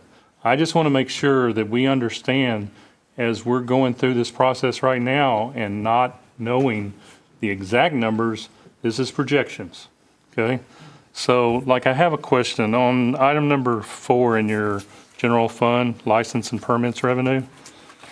We're looking at the budget for 4.9 million. We've only taken in 2.29 million. Are we going to get to the 4.9? Because that's part of this projection in revenue, correct? The revenue is based on what we think is going to be coming in next year. I sat down with Ms. Elaine, and she looked at the numbers, and she thinks we can meet this goal very efficiently. Okay. I mean, that's some of the questions when I'm looking at here and I'm trying to figure out, are we going to have the money? The worst thing that can happen is we give a 10% tax and then we got to raise taxes. We give a 10% exemption and then we have to come back and raise taxes. We had $1.4 million last year that we had to pull out of the general fund. That is correct. That could happen again next year. I mean, anything can happen that we have to think about if we're only going to have $900,000 or if we give raises $400,000. Now we've got to look at going back into the general fund again, and that well can run dry sooner or later if we keep having to dip into it. So that's why I just want everybody to understand that there's several things that can affect us giving this exemption and not cutting something down the line. Next year, the assessments on your house may go up even more, and so now you're getting 10% deduction, but you're paying more taxes again. We can't control the county. That's the one thing we can't. My hope is that everybody I see in here tonight that I'm glad to see marches right down to that same office and starts griping at them. Because that's our biggest problem right now, is those assessments are out of control. And they're driving all of our taxes. Your city taxes, yes, I agree they're a little bit high, but nothing like your assessments on your houses. And that's what's hurting your bottom line the most. So we've got to figure out a way as a community to get that under control. So that's my only questions right now. Just want to really make sure that everybody had the opportunity to ask questions that wasn't here. Yeah, no, thank you, Councilman. And I think it's an important point to note. If your home value, for whatever reason, increased by 20%, this is a 10% reduction. There's still a 10% delta that's there based off of the value that have increased. We're going to be entering into a legislative session next year, so reach out to your state reps, whether you live in House District 29 or 25. 25 is Cody Fasoot, 29, that's up in the air right now of who that's going to be. We have a Democratic nominee, a Republican nominee, but that reform needs to happen at the state level. The appraisal district is a state-run district, and that's where the reform needs to happen. There's a lot of things that the state should do, they can do, but they've refused to do. So please reach out to your state reps about that. So thank you, Councilman. Councilman Lands, do you have something? I've given this a lot of thought, and I have my concerns, obviously. Just like Councilman Keith said, it's like, if we give this, what happens if we have an economic turndown, or we have other expenses that we have to pull from the general fund? You know, I don't want to give something great to the community and then turn right around and say, okay, open your pocketbook back up, because we're not done. But sitting here a year ago, when we did our last budget, our first budget for several of us, we knew, we believed that with the town center coming, that we were going to be in a different position this year. Guess what? We're in a different position this year. We do have extra money coming in. And we were hoping last year that we could do a tax decrease. And I do see the benefit of doing a homestead exemption decrease versus across the board tax decrease. It is a benefit to the city, bottom line wise. So it's a leap of faith on my part to say, yeah, I think we can do this. But at the same time, I want to throw out a warning card that if things do go south, there's so much we can do, you know, but if things do happen and we do have an economic turndown, this next election in November is going to be one of the biggest elections the United States has ever seen. And that's going to that's going to change the direction of our country, or could. So we don't know the extenuating forces outside of this council what's going to happen. All we can do is give the best to our citizens that we can. And we do have the ability to do this homestead exemption. We cannot control what happens outside of our community. So we just need to be going to this with eyes open. Okay, we can do this, but if things happen outside our control, we have to be prepared for that and accept that as it comes. Thank you. Thank you, Councilman. Any other comments? Just one last quick question. Okay, we'll go Councilman Perry, then Councilman Oakley. And just as an add-on, since we are going into the budget season, if we adopt this, are there adjustments we can make to try to pad and plan for a potential downturn that could impact our bottom line? Say if we don't get in this full surplus that we're projecting, even though it seems pretty probable. There's not too much padding on our budget.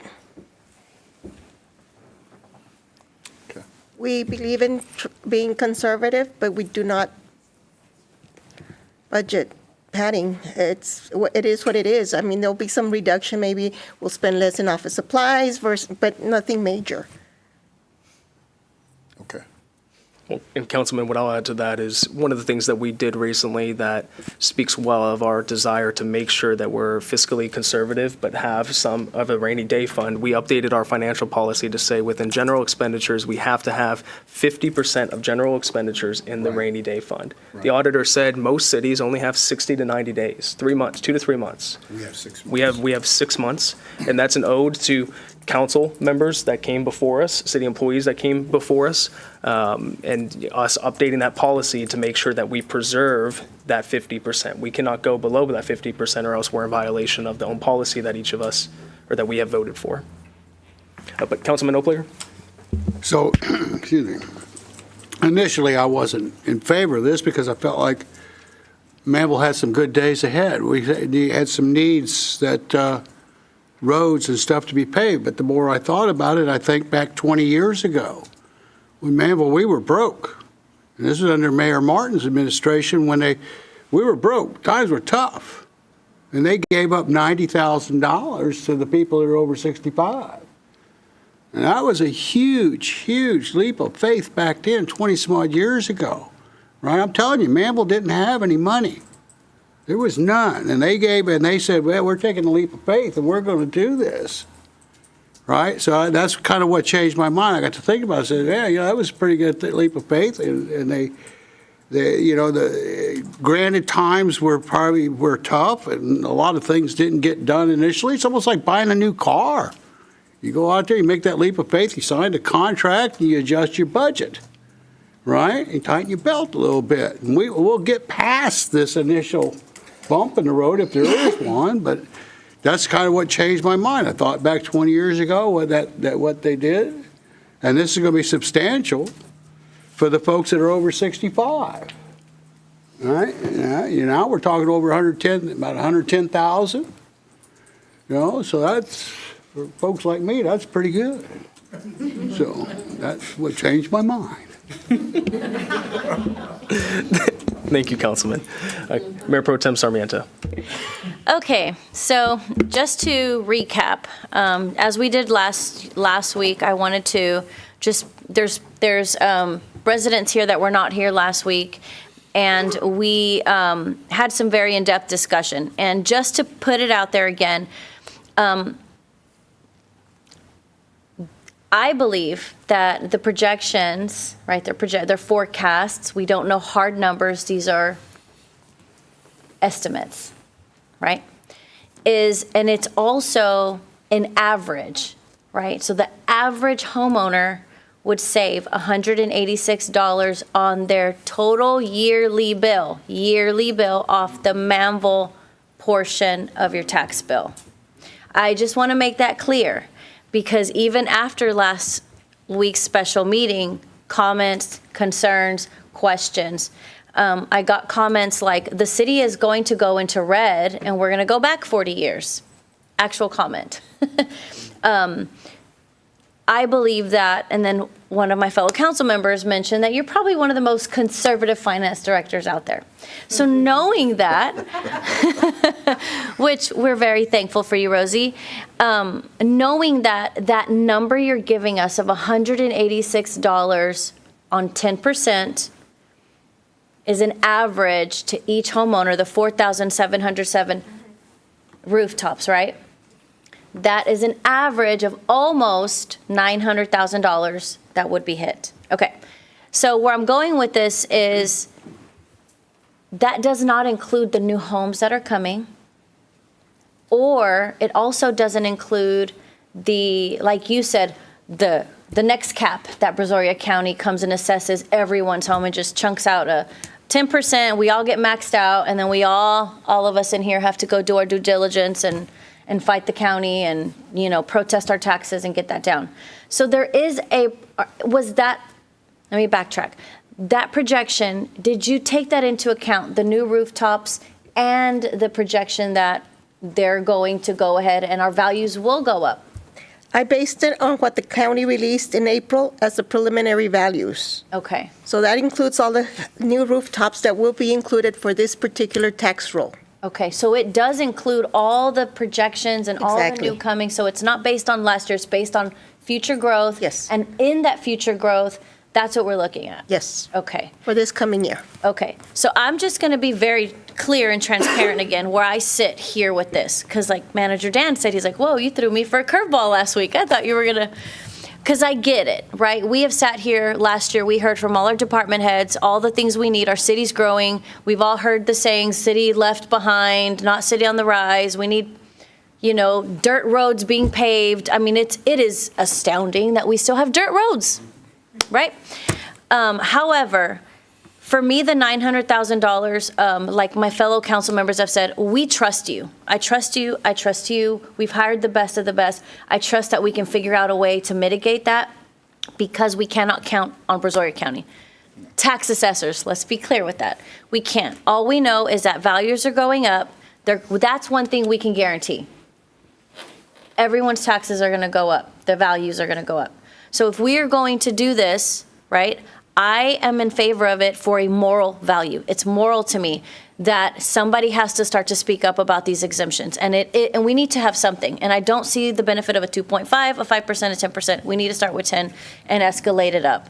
Unfortunately, I think we probably should have done that a long time ago because then we would be budgeting around that already.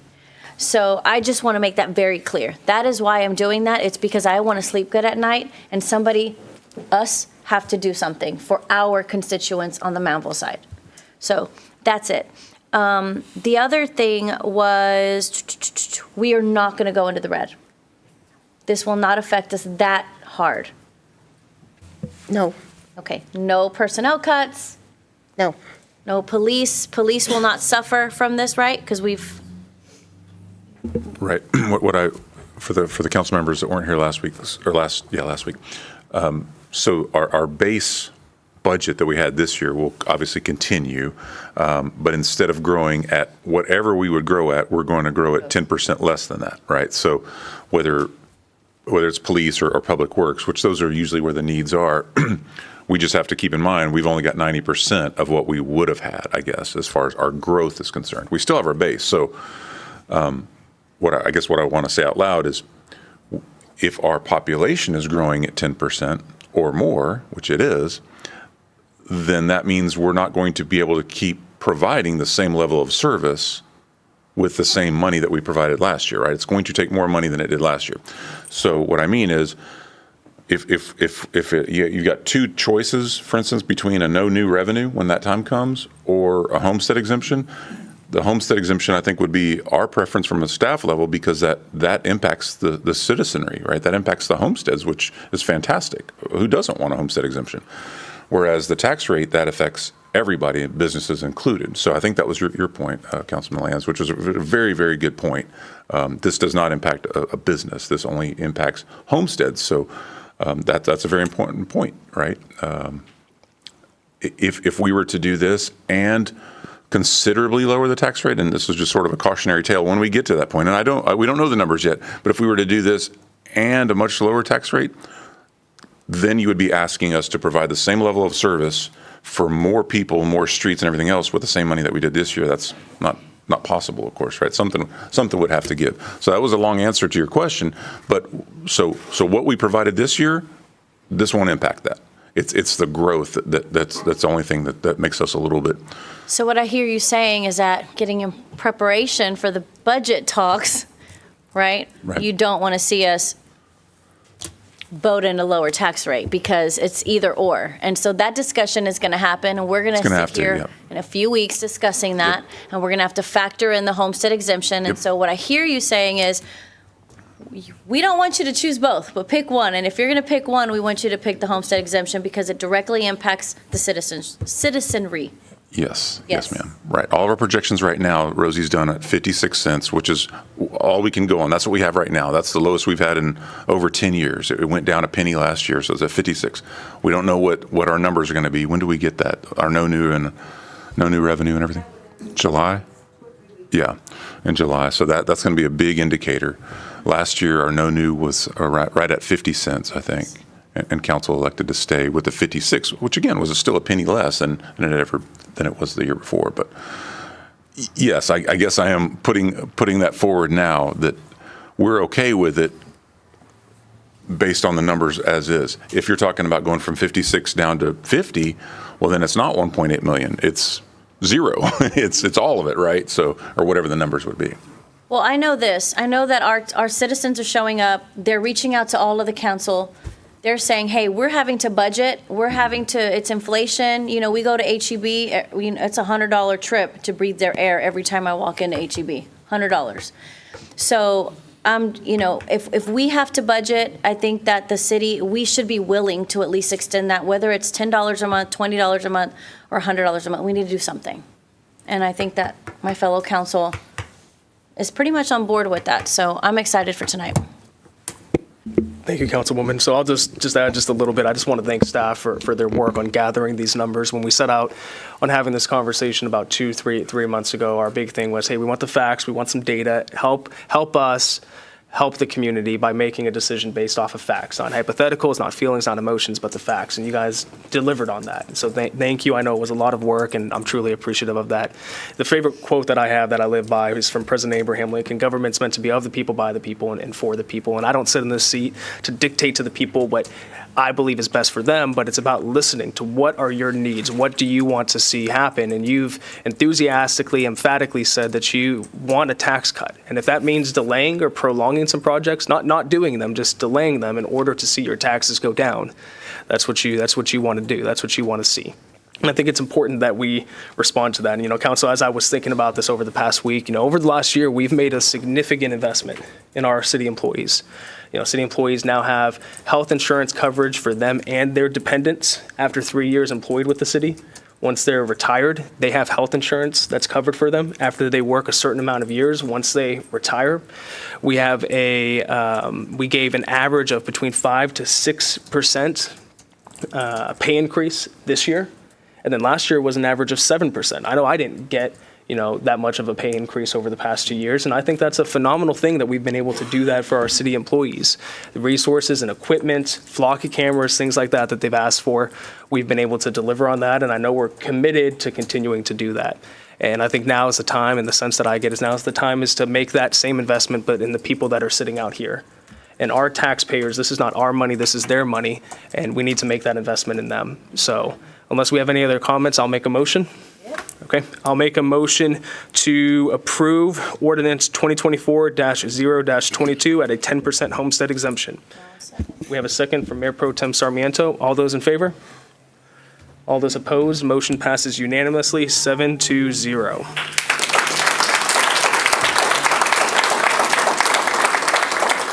Thank you, everyone, for showing up here tonight. Again, staff, thank you for your work. Please, we're going to be starting budget presentations next month, actual budget discussions during August.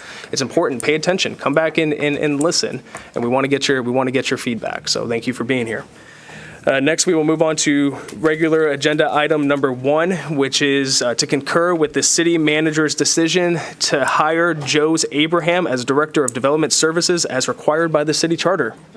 Dan? Oh, it's a beautiful day. We've been working on our development services department for several months, as you know, working on, just I guess the professionalism and how we talk to others, how we talk to each other, just really working hard on staff development. Y'all know that. Y'all have been through a lot of those sessions as well. And so we've actually just today, we have a new assistant city engineer, which I'm ecstatic about. He just started today. Next Monday, we've got another assistant city planner starting. So the team is there, the team is set, and all they need is their coach. And we've been talking, Chad and I've been talking to Jose for some time now to see if Jose would be, even entertain coming back, and he's interested. He's so interested that he's actually signed the paperwork. So he's so committed that he's actually at his own council meeting tonight in Missouri City. So he couldn't make this meeting, which is sad. But anyway, I think everybody already knows Jose Abraham, and he already knows the city. And he was, it was such a loss when we lost him back up in January. So we're getting him back if you concur with that. Thank you, Dan. Any comments or questions from council? Oh, It shows a testament to your leadership, Dan, to the department heads, to our city employees, that he wants to come back and work here. I love that, and it lines up perfectly with doing our comprehensive plan. I know, Bobby, that's something that you had brought up that was very valid, is, making sure we have this fully staffed department as we embark on the comprehensive plan. And so I think it's great timing. It's God timing for that. So that's phenomenal. And when I mentioned it to Brooke, well, she high-fived me first, and then she was like, "Does that mean yes, you're handing the strategic plan off to the planner?" Yes, so she's excited as well, and Joe's is excited to take that ball and run with it for sure. I love that. Well, Council, it is my honor and privilege to make a motion to concur with the city manager's decision to hire Joe's Abraham. Do I have a second? Second. Oh, I think Councilman Lands beat you there. So we'll give that second to Councilman David Lands. All those in favor? All those opposed? Motion passes unanimously 7-0. We'll look forward to having him back. Donald's clapping the loudest back there. Love it. Next, another exciting item, and I love that so many people stayed around for this. We have discussion on the preliminary listing of streets, sidewalks, and look at that, and drainage. So if you guys squint really hard, you'll be able to see some of the information on the screens there. Harry, that's not me this time, okay? So Dan, I'll turn this over to you, and then Robbie, I think you're going to weigh in here as well. Sure. Thank you, Mayor. So as you will recall, earlier this year, Council had a certificate of obligation for $50 million, $40 million of it going towards the water reclamation facility, $40 million exactly, if you recall, which is exciting. And so that left the $10 million for streets, sidewalks, and drainage. So Robbie's guys have been working very diligently on driving the roads to, a couple years ago, we had a street maintenance program put together. And so it identified a 5-year plan, an objective 5-year plan. So this was, hey, not we get the most phone calls on this road or somebody lives on this road. It's completely objective based on, several different factors. And so we've got those lists already. What they didn't talk about in that particular report was the gravel roads, like one of our speakers mentioned just a minute ago. We still, it was Chad Tooman, yeah. Dirt roads or gravel roads. So we still have about 5, I guess, Robbie, right? And 5 or 6, yeah. So this is the first step, okay? We've got $10 million. This is about the first third, okay? So there are many, many other projects that we're going to be talking about, many sidewalks, this area right here, we're between 2 or 3 schools and we don't have a sidewalk one, right? Between down Lewis, down Large, down, Palmetto, all of these roads right here, no question we need sidewalks. So the reason we wanted to come to you, I don't want to say prematurely, but with this first phase, to see what y'all thought about it, to get rid of the gravel roads. It's about $1.5 million. So what we're talking about is kind of like what we did with Iowa Lane back up in the beginning of the year. That one required a budget amendment, so that's part of the money that we moved over from the fund balance. Thank you. So this, we don't have to move money from fund balance because we already borrowed the money for roads. So the thought was if we can do Belcher, Gutierrez, Jerusalem, Maywald, and then Scopel, or what some people call Oilfield Road. That's a big one. That's almost 3 miles of gravel road. So it's pretty amazing that's $1.5 million. Now that's obviously not hiring a contractor to do all that work. We've got some new expertise on staff, which Robbie's really excited about. Some folks that have built roads for a living on our staff now. So so that first phase, first priority, I should say, is what I wanted to bring to you first. Then the second priority is, again, looking at that maintenance program. And there's going to be more than this, but I wanted to stop at the 1/3 number because I suspect, we want to talk about like the Kirby right away. We want to talk about the Kirby extension, perhaps through Newport Lake Estates, Kirby left turn lane, Rodeo Palms left turn lane, a signal at Rodeo Palms and 58. There are many, many other things. There's going to be, it won't be a problem spending $10 million. It's going to be where to cut it off, right?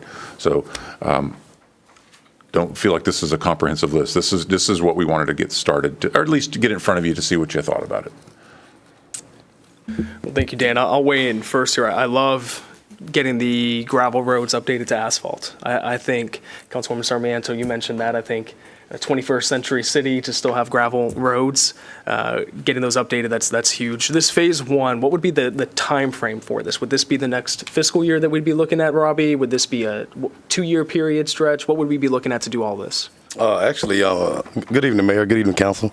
Actually, I'm looking at, once I get the blessing from you guys, is to go ahead and get started next month. Next month, okay. Yes, sir. And On you'd be the looking gravel roads. And actually, Brazoria County will be starting also in mid-July on our interlocal agreement. Okay, so you'd be looking to start next month if we give the blessing tonight on this Yes, sir. list? And what's the kind of the overall project plan for this? So for the gravel roads, we're looking at about 2 months. Get everything done. Okay. Then that's when we will move to the asphalt roads after we complete all the gravel roads. Okay. For the next fiscal year, Robbie, what are we looking at submitting to the, I know Councilman Oplager said eventually, he would like to see us get away from having to rely on the county for roads. But while we still can, I think we still use it to our advantage. Right. What would we be looking to submit? Because we can do up to 2 miles of roads. Right, with the 4 county. roads to the county. Yes. What would we be looking to submit for the next fiscal year? Do we have a list for what those 4 roads would be? No, not yet. I don't have that yet. Okay. And Mayor, if I could just, the only reason I think we're hesitant, because one of the roads specifically has been on the list for Like 5 years. 4 or 5 years. So I want to make sure that they actually do the roads that are on the list, because if not, do we bump it again, or do we just do that one ourselves? Wilson, I'm talking about. Yeah, that makes sense. Because I know one that's definitely needs it is Lewis, both sides of 1128 going east and west. Yes, sir. That road's rough. I would love to see if we could get the school district to contribute to Lewis going east from 1128, because they're the main users of that. But whether that gets on this comprehensive list or it's something. I actually have that on the list once we complete the gravel roads. Okay. Yeah, that's part of the list. Well, I know, and another question I have is this equipment, 100,000. Would that be us purchasing our own equipment that we need, or is that renting equipment? 'Cause So I that's would- just like rental equipment, but we kind of just far stretched it, because the prices kind of change, fluctuate. One of the things that we don't have, the reason I bumped that up, Robbie, is one of the things we don't have is a crash trailer. Where they basically can compress into it. We can put on the back of the dump truck, and we have not had one of those. I know whenever we had the water leak a few months ago a few weeks ago in front of Burger Barn, I went out there in pitch black, and that scared me because that's on Highway 6 and people are driving, they can be driving fast. So that would be part of that. It would be purchasing an actual crash cart that we can have so our guys are safe, and then also some renting of some of the equipment. So that's a number, just a budgeting number, just to put in there for now, Mayor. Because if we can use some of this funding to actually purchase equipment that will outlast even what this funding will do for us, I think that's a very valuable investment, and it means that we don't have to pull from our general fund in order to do some of that. So maybe look at some things there I'd be interested in. I am very interested in the Newport Estates turn lane. Getting the numbers for that, I think I would rather see that prioritized over Kirby. And then also a traffic light going into Rodeo Drive. We have one of their HOA president that's here, and I know that's an important item for him. I've heard from a lot of residents as well, and that's something that I would love to see what the cost would actually be for that now that we have the study that shows we can put in the light. What's the actual cost, and maybe there's some cost sharing agreements there, because it's also County Road 58, that's a county road, part of it is as well.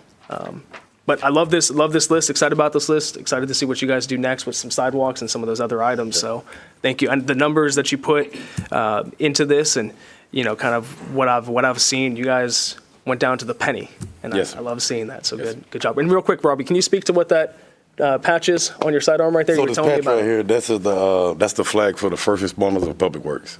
I love that. Yes. And you're going to start maybe having some of your public works guys wear Yes, so I'm that? start with the supervisors, then I'm passing down to the guys. So right now, we have their uniforms and they on rent. So I don't know if I can stick a flag on something that's rental. So we're going to look at other options. Okay, awesome. Very cool. All right, well, Council, what comments, questions? Okay, we'll go Councilman Lands first, then Mayor Pro Tem Sarmiento, then Councilman Perry. Councilman Lands? So these gravel roads up here, are we saying this is all the gravel roads? Yes, sir. So once they're done, we're no more dust? Actually, I got one that's down here on the asphalt road. It's Spillane. It should be up top. Which one? Spillane. It's a small gravel road. Okay. The biggest gravel road we have is Scope Hill Road, oil field. That one's like 2.7 miles. How many of these roads in the priority 2 section here will be actually, and I'm not sure the terminology, actually ground up and start, or how many of these will just be like a retopping? So a lot of them like King, Reed, Booth, Louisiana, those would be like reclaims. So we'd actually have to grind it up, start from the beginning, turn it back to gravel, and then we come back in, put some Portland, come in, put tack oil, and then we'll overlay it. And Council, if you like, I can share. So Robbie put together a very comprehensive list of all of the, I mean, it's literally how much oil they would need, which ones are reclaimed and everything. So this is a way compressed, just sort of more digestible list. But I can send that to y'all so you can see, because the mayor's right. I mean, it's down to the penny on how much tons of this and which ones are reclaimed, which ones are just an overlay and all that kind of good stuff. So. And so Lewis and Wilson, the two that the mayor mentioned, they will be in the next phase, or? So Wilson will be done by the county. County? Mid-July, yes, sir. And I actually spoke with Precinct 3 last week, and we're still on schedule for mid-July. Okay. Yes. Hopefully. Hopefully. Yeah. Yeah. Yeah. Yeah. And lastly, do we have an idea, ballpark figure, how much the traffic signal is going to be at Rodeo Palms? If they're 3 legs, it's probably $250,000 to $300,000, somewhere in that neighborhood. 300? Yes, sir. Okay. It's very important that we get that done. Okay, thank you. I've asked TxDOT to look at Del Bello and 1128 as well. I didn't suggest a traffic signal. I just said, hey, can y'all look at this? Because this is your road and it's bad. It's very scary when you're heading north and trying to turn left or, trying to look around in there. So I didn't say the word traffic signal. I said, can you solve it? And I suspect that's probably what they're going to come back with. But at least with that one, there would be hopefully some cost sharing, I would hope. Yes, that's a good one, too. Yes, sir. All right, thank you, Councilman Lands. Mayor Pro Tem Sarmiento. Quick question. Thank you. That was one of my questions, was all of them. However, Dogwood, that's county. Yes, ma'am. They've been waiting for how long? 5 years? No, Dogwood actually was put on a couple years ago. Couple, Like so a year or 2. 2 ago, yeah. Okay. Wilson is the longest one that's been on the list. Okay.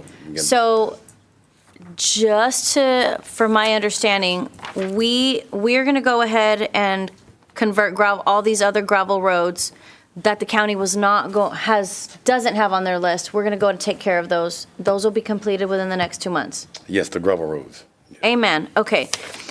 What can we do, or what should we suggest to the residents that are on those streets that have been waiting perpetually for their roads to be asphalted? Because the county, what do we tell them? Call them, pressure them? Who can we reach out to? Why? I mean, it's like, what do we tell them? Because I would hate to be living on one of these streets and it's like, oh, you guys, What I would say, so last year, I have to vouch for them for a second, because the work that they did last year on Louisiana, Mississippi, Crest Ridge Alabama Cemetery was phenomenal. I mean, Okay. they really. so it's worth the wait, is what you're saying? That was the most impressive sort of assembly that I've seen them really do. And probably part of what helped was that they what did I say wrong? That took them 3 months, and how much did they spend on that, the water district? It was their money, not ours.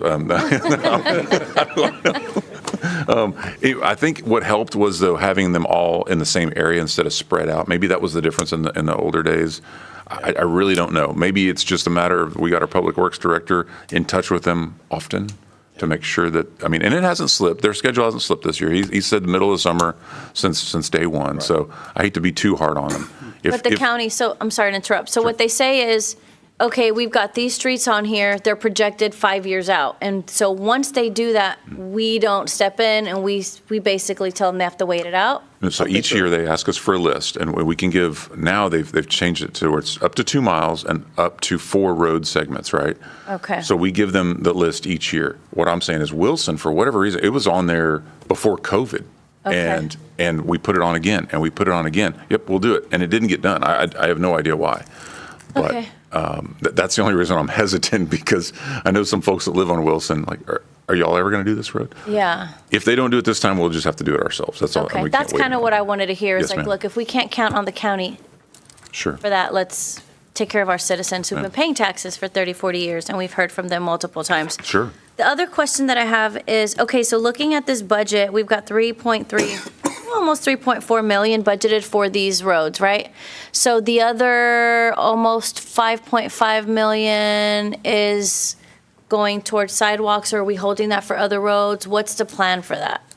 Well, that's what I want to bring back to you. I guess it would be basically the third priority. So Robbie's looking at the rest of the street maintenance program, because altogether, if we did everything in the street maintenance program, it was 8 million, 8 million, yeah. and change, which is, I think, that's how we came up with the idea for 10 million in the first place. Yeah, remember right? that. So if we only did the street maintenance program, but council said, well, We need roads. if we're borrowing money, let's borrow 10 million instead of 8 point whatever the number was. And can we look at sidewalks and, you know, maybe even some drainage? So we're just not there yet, but I didn't want to keep sort of, you know, keep you in suspense. So if we can get started on this, we'll keep churning away on priority 3 and bring that back to you and with those different things that you want to see on priority 3. But we don't want it to hold up. I just wanted to know, what do Yeah. we, you know, do we have a plan for it? Or are we just waiting and we're going to, you know, tackle this first? It's just a and matter finally, of us, spinning plates and, okay, back on this gravel one roads now. behind us. Yes, ma'am. Okay, thank you. That's all I have. Thank you. So I just want to commend you on this list, and especially getting these gravel roads behind us. That's a great thing. And I guess somewhat of a shameless plug, I just want to echo my excitement and pleasure over the fact that there's room to put a turning lane at Newport in this overall plan. So thank you very much for that. Thank you, Councilman. And just to make sure that we are all on the same page and to make our city attorney happy, when we secured this funding, we specifically said that there was roads, sidewalks, and drainage. So some of this funding has to go to roads, some of this funding has to go to sidewalks, some of it has to go to drainage because that was a part of the process and what we publicly posted as well. So while you don't see sidewalks and drainage here, Bobby, correct me if I'm wrong, we do have to allocate some of the funding for items in those areas. See, I'm learning from the best. But the good thing, Mayor, is that is once we do the drainage and the sidewalks, they're gonna kind of go hand in hand, because like if we want to fill it in on large road, we would have to improve the drainage just to do the sidewalk. Absolutely. No, that's great to hear. Yeah, because the last thing you want is bad drainage and water to a road, what you do for the asphalt. Absolutely. Thank you, Robbie. Councilman Lance. Just one question. I know a lot of our roads are old roads as far as width. Are we taking a look at that? Is there anything we can do on making some of these wider as we redo them? Yes, sir. You're speaking my language. That's one of the things that Robbie and I talk about often, because we have an ultimate best case scenario for width of an asphalt road is 26 feet compared to a concrete road with curb and gutter is 28 feet. We've got some asphalt roads that are barely 20. Yeah, we do. So if there's enough room, if we have the right of way and, you know, we're not going to impede into the drainage and cut into the ditch, then yes, we're trying to get to that ultimate width every single spot that we can. The developer just did a perfect example of that is Wilson on the south side of 6. The developer where Next Level and all those things are going in. That road, I think, was 17 feet wide before. And so we worked together, and they were able to widen it to our full 26 feet of width there. Any other comments or questions from council? Okay, council, we good, giving our blessing to the team to begin on this phase 1 here? All right, Robbie, let's get to work. We'll get after it. Awesome. All right, next we have agenda item number 3. This is consideration and possible action on the Parks Board appointments. I'll be talking about this item and then making a motion. I want to thank Tammy, Alyssa, Brooke for putting the word out there. We had more applicants that applied than positions we have, which was a great spot to be in. You know, parks is more than just ball fields and playgrounds. Parks, it's a comprehensive ecosystem with ways for the community to gather together, to celebrate events, to make memories. And we are always looking for people that are committed to working with council, working with staff and the community in order to fulfill that. So council, I would like to make a motion to nominate Linda Dune. I'll read through this list twice. Linda Dune, Alexandria McMillan, Brian Wilmer, Larry Acree, Byron Sarmiento, Mary Ann Atkinson, and Ellen Nagelli as the primary board members, Paul Sofka as an alternate, Louis Leha as an alternate, And then I discussed this with Councilman Bonner, Keith Bonner as our ex officio. So my motion is the primary is Linda Doon, Alexandra McMillan, Brian Wilmer, Larry Akery, Byron Sarmiento, Mary Ann Atkinson, Ellen Nageli, Paul Sofka as an alternate, Louis Leha as an alternate, and Keith Bonner as our ex officio. Do I have a second for that motion? I'll second that motion. We have a second from Councilman Hudson. All those in favor? All those opposed? Motion passes unanimously, 7-0. So congratulations to all the appointed members. I believe Tammy will be reaching out to get a meeting set up, and there's a few things that we have in mind that we would like to have you guys start working on. And the great thing is we had all of our Croy Park Task Force members also apply for this board, and we've got them in different positions to continue moving forward with parks. So thank you for everyone that applied, and if you weren't chosen, I encourage you to keep applying. We are looking for people. We need people to be involved, and I appreciate each and every one of you. Next, we will move on to agenda item number 4, consideration and possible action to approve resolution 2024-R-19. I believe, Dan, you covered this during the workshop. Council, any comments or questions about this? Okay, hearing none, do I have a motion for this agenda item? I'll make a motion. Okay, we have a motion to approve from Councilwoman Sarmiento. Do I have a second? We have a second from Councilman Bonner. All those in favor? All those opposed? Motion passes unanimously, 7-0. All right, agenda item number 5. This is consideration and possible action to approve resolution 2024-R-20. We discussed this during the workshop. Dan or Tammy, anything to add for this item? Nope. Any council comments or questions? Okay, hearing none, do we have a motion for this agenda item? We have a motion from Councilman Bonner. Second. We have a second from Councilman Perry. All those in favor? All those opposed? Motion passes unanimously, 7-0. Moving on to agenda item number 6. This is consideration and possible action to approve resolution 2024-R-21. Tammy, Dan, any additional comments? I know we had some discussion during the workshop. I'm assuming there might need to be some more that we want to have around that. So I did look back at the last one in reference to that attachment D for the off-duty police. It is in here. It just looks a little bit different, Bobby, in that for the off-duty that's the piece that we didn't have the information for that. And then we added dollars. The other one did not. It had X's that we needed those dollars. So we can modify this. I don't know who that person is, but we can add whoever that contact is. And then maybe for the rates, we don't necessarily set the rates. Does it have a specific rate that you guys charge, or is it changed based off of what the activity is? It changes on the venue, the type of atmosphere, all that kind of stuff. So maybe we leave it open like we do. We have some jobs that come in for street jobs that people do for pipelines or whatnot, and part of the requirement is they have to have an off-duty officer, but we don't set the rates necessarily. That's negotiated when they get that service. So would you like us to leave that more generic like that, just that they have to do it, maybe? Council, what do you think about that? Councilman Bonner? I want to make sure I got a question about something different within the resolution. I'm fine with what she just mentioned about. Okay, let's hold on one second, Councilman Bonner. To speak to that, Council, do you have any concerns about that adjustment? Are you guys good with that? That's good. Okay, all right. So I think we're good with that. We'll make a motion to amend to cover that. And then there is one reference in there with another city's name. We will fix that as well. Okay. All right, Councilman Bonner? On 7.6H, under waste management, does that include like porta cans? Because it said trash bins, recycling bins, but it didn't say anything about porta cans. So we do have the section, it very well could. We have a section on the actual application that references if they're going to need. There's one area, and then we had a discussion when we were going through this about porta cans because the facility's not always going to be open to use it inside that was- building. But hold on, let me see what, if do you have any other questions while I try to glance through and see if I can find that reference? No, that was, are they free to go for this waste management with any person that can provide this?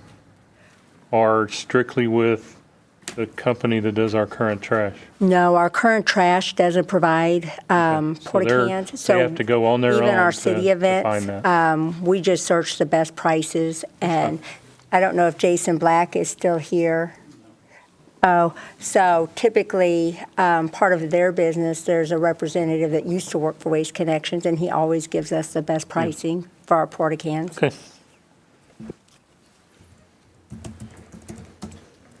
All right, good questions, Councilman.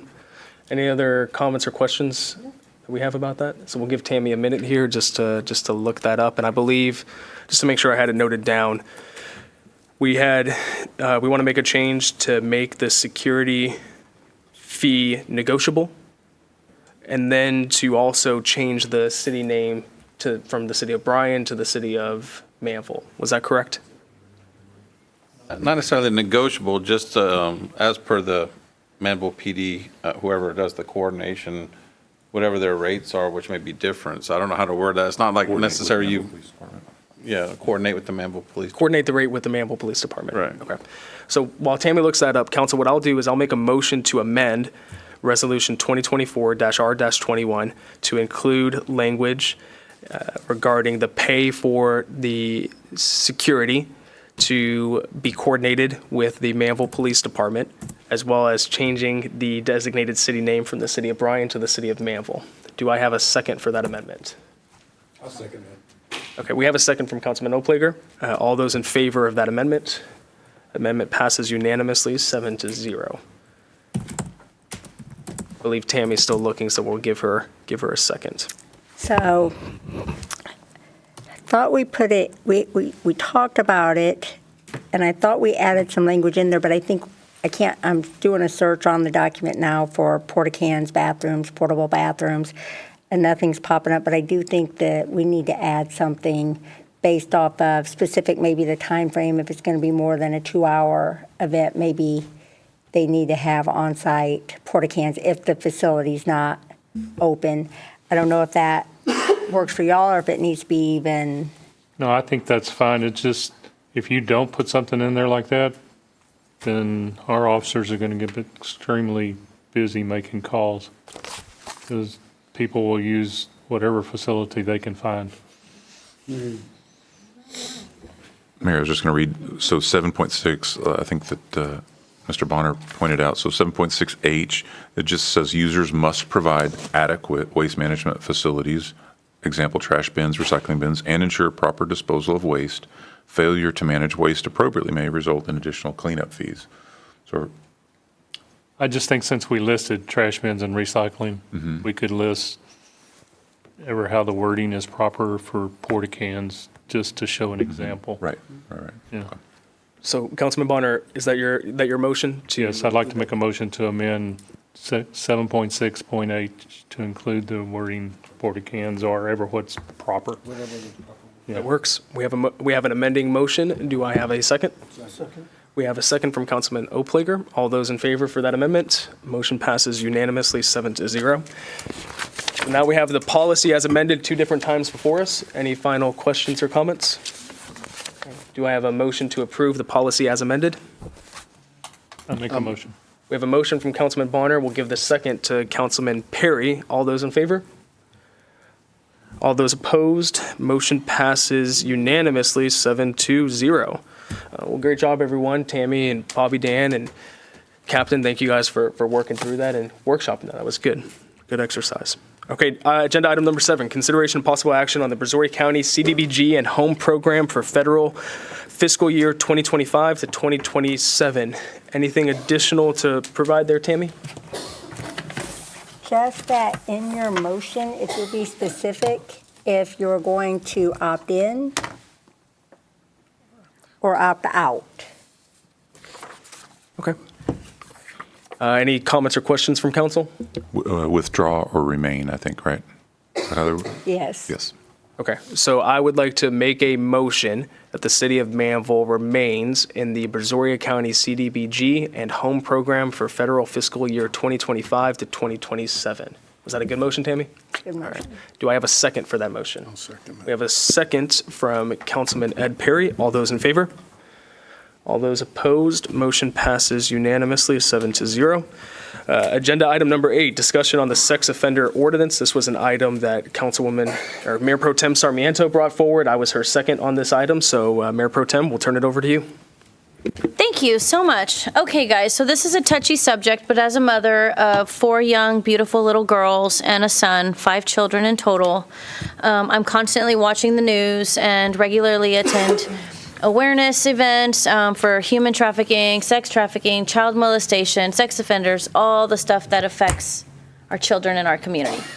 And when I reached out to our mayor, I wanted to ask him what his thoughts were, because it's been in the local news where certain cities have a specific footage to keep registered sex offenders away from daycares, schools, just general areas where kids are. And so it sparked my obvious attention. And so in diving into this, I started doing some research and looking at our county as a whole to see where do we stand statistically when it comes to Texas and sex offenders and what the rate is. And it's pretty staggering. In the last year, we've had over 22 incidences in our local county. That's quite a bit of our children suffering at the hands of a sex offender. What the details are, it's too much to go into. But what I wanted to do was at least start the discussion. These are taboo discussions that nobody really likes to talk about because the fun stuff is the roads and the police and things like that. But at the end of the day, as a mother on council and fellow fathers here, happy Father's Day, by the way, I just want to make sure that we know what that is, and that if it's possible to make it, what does it look like to double that? I think right now, Mayor and I looked at it, it's 1,000 feet. Where a sex offender has to live beyond 1,000 feet from a school. I think it's a school, it's daycares and places of like children gathering. I don't know what the exact wording is, but maybe our attorney and manager Dan can speak to that. But really, I wanted us to just bring the discussion to the table, and then also I would like to consider at least doubling it. So if we're at 1,000, make it 2,000. And what do those implications look like? Obviously, I want it to be very transparent, that I did also talk to other people that brought up scenarios where the law is extremely rigid and certain individuals have the marking of sex offenders because they were maybe 18 and,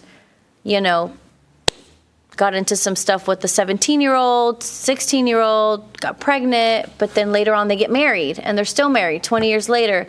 But this individual, because of the way the state of Texas is still marked as a sex offender, and their lives are ruined. So I don't want it to be just overall generalization. I want the community to know that I've heard them. I know that those cases are out there as well, but it still needs to be discussed.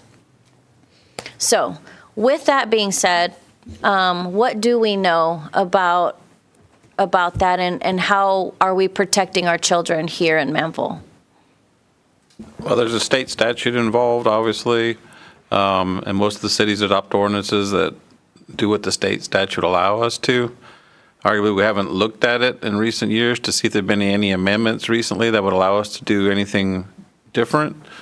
To my knowledge, I don't think you can raise the limit, because otherwise cities would just say, we're going to make the whole city then off limits, and we don't allow any sex offender to even come into the city. And I don't know if we could take it that far. I think they're allowed to be here. They just have to register, and there's certain specific areas by statute they can't be close to. And Rick, you're involved with the sex offender. You probably know more of the recent stuff, so I guess I can let him comment too. Okay. So the Texas Code of I'm Captain Alvarado with the Manvel Police Department. I'm over the Criminal Investigation Division. So the Code of Criminal Procedures sets out a precedence of 500 feet. Somebody cannot reside, rent a dwelling between elementary school, any facility, playground, swimming pool, recreational center, and that's within 500 feet. But the Code of Criminal Procedures does allow a city ordinance to be more stringent, just not less lenient than the 500 feet. So our city, the city of Manvel, the city of Bay City, the city of Lake Jackson have the 1,000 feet parameter as far as where somebody can reside. Now, Alvin and Pearland have upped that to 2,000 feet. So I don't know as far as what the Code of Criminal Procedures states. It says 500 feet is the minimal as required by the state, but a city itself, city government can make it more stringent. So where they got the extra 1,000 feet from and where we got the extra 500 feet from, I guess that was a decision made by that city government. But it doesn't give you a limit as far as how far it can or cannot be. But I mean, as far as looking at our overall city ordinance in reference to the sex offender stuff that we have within our city, it's pretty basic. Most city governments and their city ordinances actually list out what the penalties are for being in violation of that. Our city ordinance does not even state what the penalties or the fines would be if somebody was within the violation. The only thing it states, I mean, as far as for the sex offender registry, state law requires if somebody fails to register, there's different tiers of sex offenders as far as how the registry goes, whether it's a state jail felony whenever they've committed a criminal offense, a third-degree felony, et cetera, as far as like the type of penalties, whether it involved an adult, whether it involved a child. So all of that stuff is stipulated within their criminal history once they have to be required as an offender. So some require that somebody has to register once a year, some have to register quarterly, and that's all dependent on the severity of the criminal offense in which they're charged with and convicted of. So, but as far as most city ordinances and being in violation of that, they do have a listing as of one violation per day. They can be charged for a Class C misdemeanor up to a $2,000 fine. And so if it's 30 days, well, then that's 2,000 times 30 that they're in violation of that city ordinance. As far as like the state law goes, though, if somebody fails to register, well, then of course, there's the actual penal code offense that they can be convicted of. But our language does not state any of that within our city ordinance. Okay, so how often or what does the procedure look like to ensure that no one is slipping through the cracks? Do we know what that is? So we have our, I'm over the sex offender registry, but we have Sergeant Michel who's been over the sex offender registry for over 7 years, and there's not been anybody in violation within the past 7 years that he's been over it, because we currently have a list of who our registrants are. But there has not been a single violation of that within the past 7 years to where we've actually filed a criminal offense against one of those individuals. That's very encouraging. But there is some things that we could do to make it a little bit more pungent as far as our current city ordinance goes. Well, I think that I think starting with the professionals like yourself who deals with that in and day out, I think we would rely on what your expertise is in that area and what you see would mitigate it. I mean, obviously we can't keep evil out, but we can do our best to say, hey, we're doing the best of the best that we can to secure our kids, to do what we can to make sure that we're doing everything legal and stay on top of it from a proactive standpoint rather than a reactive standpoint. And so that's something that I really want people to look at Manvel for, is we're not just safe, but we protect our kids, our children. 2 former law enforcement agencies I work for, we set up not special operations, but we set up actual little task force type units to where we go out and make sure that people are within compliance of that city ordinance. Whenever, especially if it falls around a certain holiday, like Halloween season, around like Thanksgiving, we had certain task force in place that we were able to do a specialized operation to make sure people were within the compliance of our city ordinances. That's very encouraging. That's amazing. Thank you for that.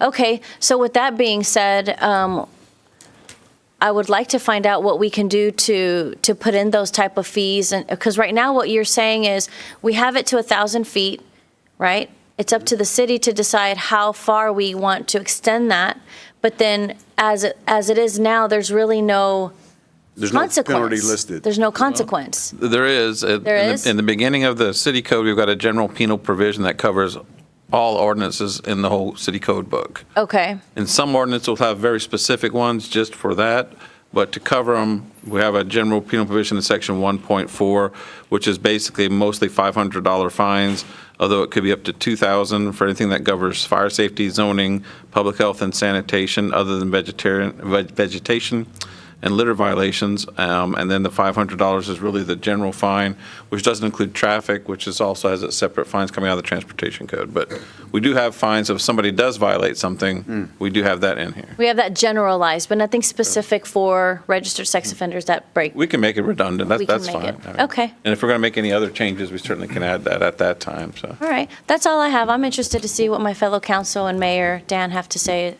or comment to this. That's great. Council, any comments? Councilman Lance? And we'll go Councilman Lance and then Councilman Bonner. I do agree with you on, there are some situations, unfortunately, young love, and then you're in trouble the rest of your life. I know a situation like that myself from years ago, that young boyfriend, girlfriend had that same situation. So that's unfortunate. And if maybe, and this is just discussion, but maybe if we had a sex offender in our city that was a repeat, if we, if there's someone, and that's obviously an issue, if we have a repeat offender, that guy, that lady, whatever, they need to be 5,000 feet away from the school or whatever else. Why give them any leeway at all? I mean, hit them as hard as we can hit them if they're a repeat offender. And fines. I mean, I don't want to give anybody the sugar coat of the day if they're really a bad apple. So let's see just how far we can take it. So Bobby, can you speak to that? Is there the ability to distinguish between, from an ordinance standpoint, regulation of footage between a first-time offender and a repeat offender? I've never seen that, but we'd have to look into it and see if there's anything that we can do different. I don't know. Have you seen anything about that? I don't. Maybe it's the first of its kind. No. Who knows? And also, I guess the effective date would also be an issue, because if somebody currently lives, say, outside of 500 feet, but within the 1,000 feet or 2,000 feet, whatever we would be, that would make them instantly in violation of the ordinance. Would they have to move? And a lot of times the effective date will, from here forward, anybody who is found within this distance, but if they're already living there, there's an exception for that. And if somebody's grandfathered because they're currently there or not. So there is a grandfather clause if. Well, we would probably have to put something in there because we're not quite sure how we would want to affect somebody that's currently not in violation. But again, that might be another issue. Well, if I were to hear from a parent out there that would say, well, most parents would want them as far as possible from their children, their little children here in the community. So I'm definitely interested. I can see where that becomes kind of a sticky situation, is like they already live there, they're 1,000 feet, the city changes it to 2,000, that makes it difficult. I don't know. It's one thing if they're renting, but if they, live in a house or something, they'd have to sell the house and move or run the risk of a $500 a day fine. I mean, but what is at stake here? The children's safety or somebody who's lived in their home? I mean, I'm looking at it like a mom and the safety of our children, but that's why I'm saying we have to have the discussion, because a lot of touchy things come up when that comes to, do we grandfather it in, and are they repeat offenders, and how specific do we want to get? I can be very specific. I mean, if it were up to me, like he said, run them out the city, but we can't. So what can we do to make it, difficult? Right. Very, very difficult. Councilman Bonner? I'm trying to make sure I'm reading this right. Y'all keep talking about going to 2,000, 5,000. The way I read it, it's establish a permanent residence, temporary residence within 1,000 feet. So the way we make it better is to go less to 500 feet?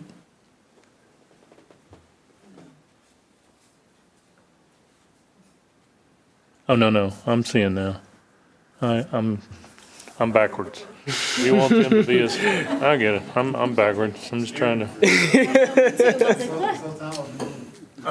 So, I worry a little bit about the grandfathering because they already know how to lawyer up, so they're gonna lawyer up even worse on this. And the implications that brings us. I'm one of those people that, kind of like you, Mayor Pro Tem, if I could figure a way to, I think everybody else ought to be moved to, Arizona's a good state as far as I'm concerned, just turn it into a peanut We might colony. actually have to look and see if we have, or what registered vendors we have, and if they would be affected by that ordinance, number one. If nobody's affected, then it's academic, and then it only would affect somebody coming in. So that's probably what we would do on our end, and we'd work with that, start with that. My second question was, what is our rate as far as last year, let's say, and you may not know that number, how many, did we have any cases here? I'm not talking about people that moved in and are here, but do we have cases here? Did we have cases here? Okay. So do we proactively work as the police force, or are you planning to, that we have programs with the schools where we have some education on subjects like this? I haven't spoken with the Alvin Independent School District. I mean, it depends really on the school districts. Coming from my former law enforcement agency, we actually were over the school resource officer division, and I worked major crimes against persons and children. And we would have so any criminal offense, I worked for a sheriff's office at the time, but every single independent school district within the city of Victoria was all under our umbrella, because that's our school resource officers were from the sheriff's office himself. But once a year, my case, I would have an influx of new cases, because the independent school district used to read stories to the children once a year, and it was during that story session that most of the outcries would be made, and then we would have an influx. So because Alvin Independent School District has their own police force, we don't really see that come over as far as if an outcry is made within the school or whether it's outcries made within the home. Until it turns into Right. an event, and then you have to. Correct. Yes, sir. Okay. So I think, council, are you guys on board with, I think Captain Alvarado, you volunteered yourself to do some work tonight, working with our city attorney, but I think, is everybody on board with seeing some changes to this and getting staff to work on it and come back with some recommendations? Yeah. Good with that? Councilwoman, you good? Yeah, Okay. 100%. That's why we're doing this. I mean, we got to get the discussion going, and hopefully it'll spark some community engagement as well and some personal stories so that we can make those decisions based on protecting our children and those parents out there who've already suffered enough, and then just doing everything we can to mitigate repeat events, because that's what I've been reading and researching, and what I've heard in the past is if you make it easy for somebody who has those tendencies, the likelihood of them repeating it again goes up. And so if we just do our part, I mean, we can't save everybody, but we can do something. And 500 feet, so 300 feet is equivalent to a football field. So if we're talking that's a couple of blocks, technically. That's a few blocks. I mean, honestly, you can be within the same realm, frequent the same places, drive by the same places, and God forbid the online stuff that's happening now too. I mean, this is just the first step of creating some distance, some safe distance between our children. I got a message from someone that says 5,000 feet should be the minimum. That's slightly under a mile. So when we start to look at what the distances look like, I mean, at the same time, it's something we should consider. 1,000 feet, 2,000 feet. What does that look like on a map? How far can we move them out from the places of interest where our children are?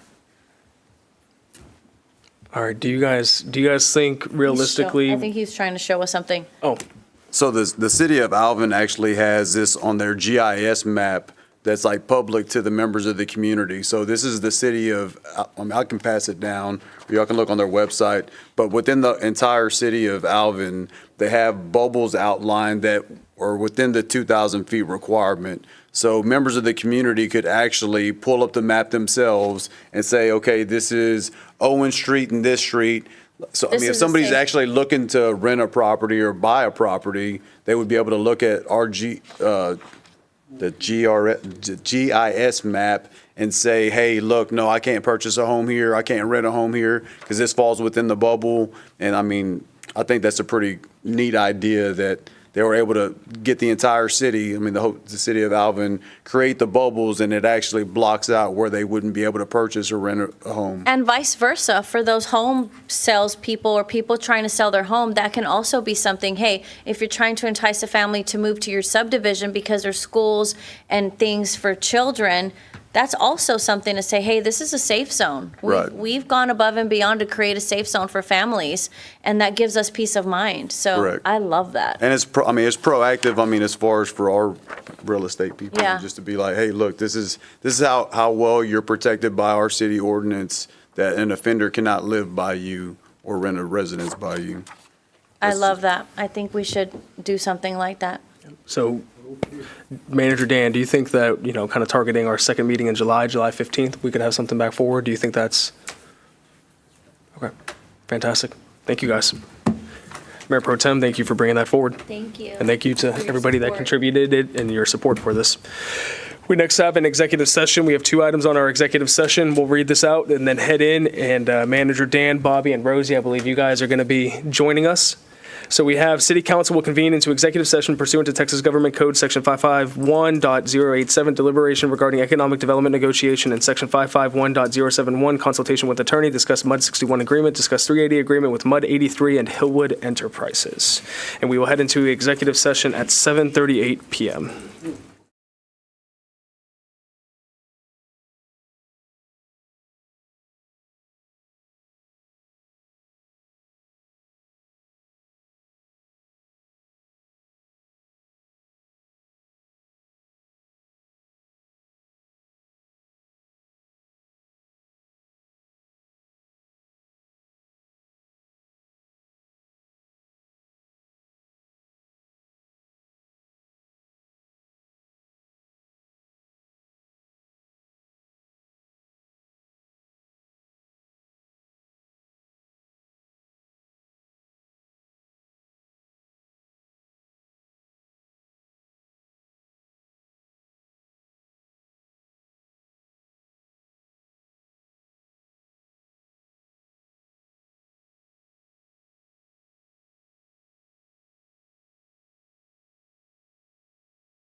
All right, we now reconvene from executive session at 8:30 p.m.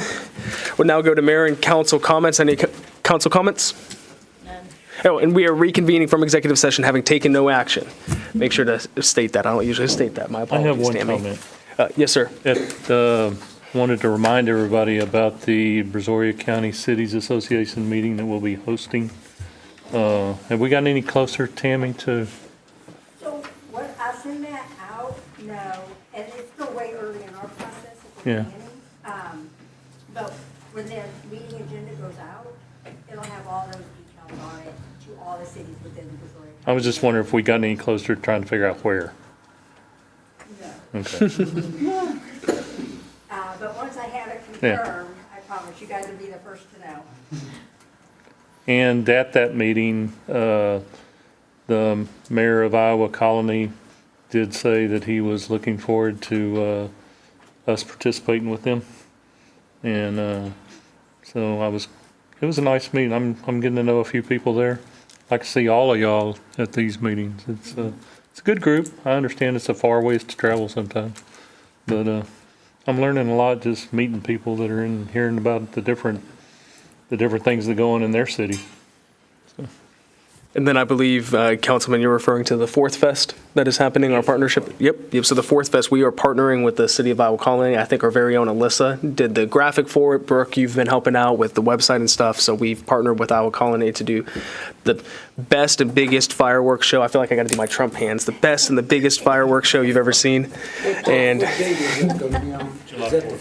is the 4th, yes, sir. So it'll be at Freedom Field as well, and Tammy will send us out some information about that. We have a flyer posted on the wall if you guys walk out that way with the live QR code that'll take you to the website that Brooke created, so you can get the details as well. I have some in my truck, if you guys know of any businesses that might be willing to put them up. I think, Tammy, you might have some extras too, so I've been putting them up around town, just saying, I'm the mayor, let me do this, and put it. No, I don't say that. I don't say that. For my end, just want to let you guys know, we've had 2 businesses recently open. Tropical Smoothie Cafe, if you guys haven't been to that, it's near the Wing Place. Delicious smoothies. Smart Core Labs also opened just north of Sedona Lakes. It's a STEM academy for kids. They've also said if any of us want to get tours at some point, they'd be more than happy to show us around. And Dan, I'd love to have for our next meeting, if we can have an update regarding the TFER, Texas Food Establishment Regulations. I think that's what it stands for, something like that. So if we could have that, an update regarding that on the agenda, as well as an update to our animal ordinance on the agenda as well, just to see where things are at for those 2, that'd be great. Any other? Yeah, I get asked that about What is up a with couple that? times every week, Whataburger. Are we blocking them or are they blocking themselves? We have Brooke has an update here. Well, I mean, I don't have an update per se. We just had a reporter reach out.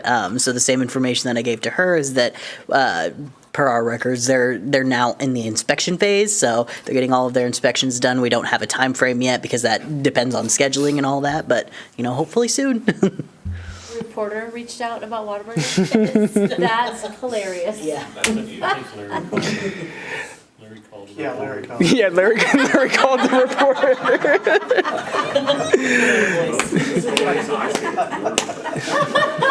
All right, guys, I will, any other mayor and council comments? Hearing none, I'll make a motion to adjourn. Do we have a second? Second. Okay, we have a second from Councilman Oplager. All those in favor? All those opposed? Motion passes.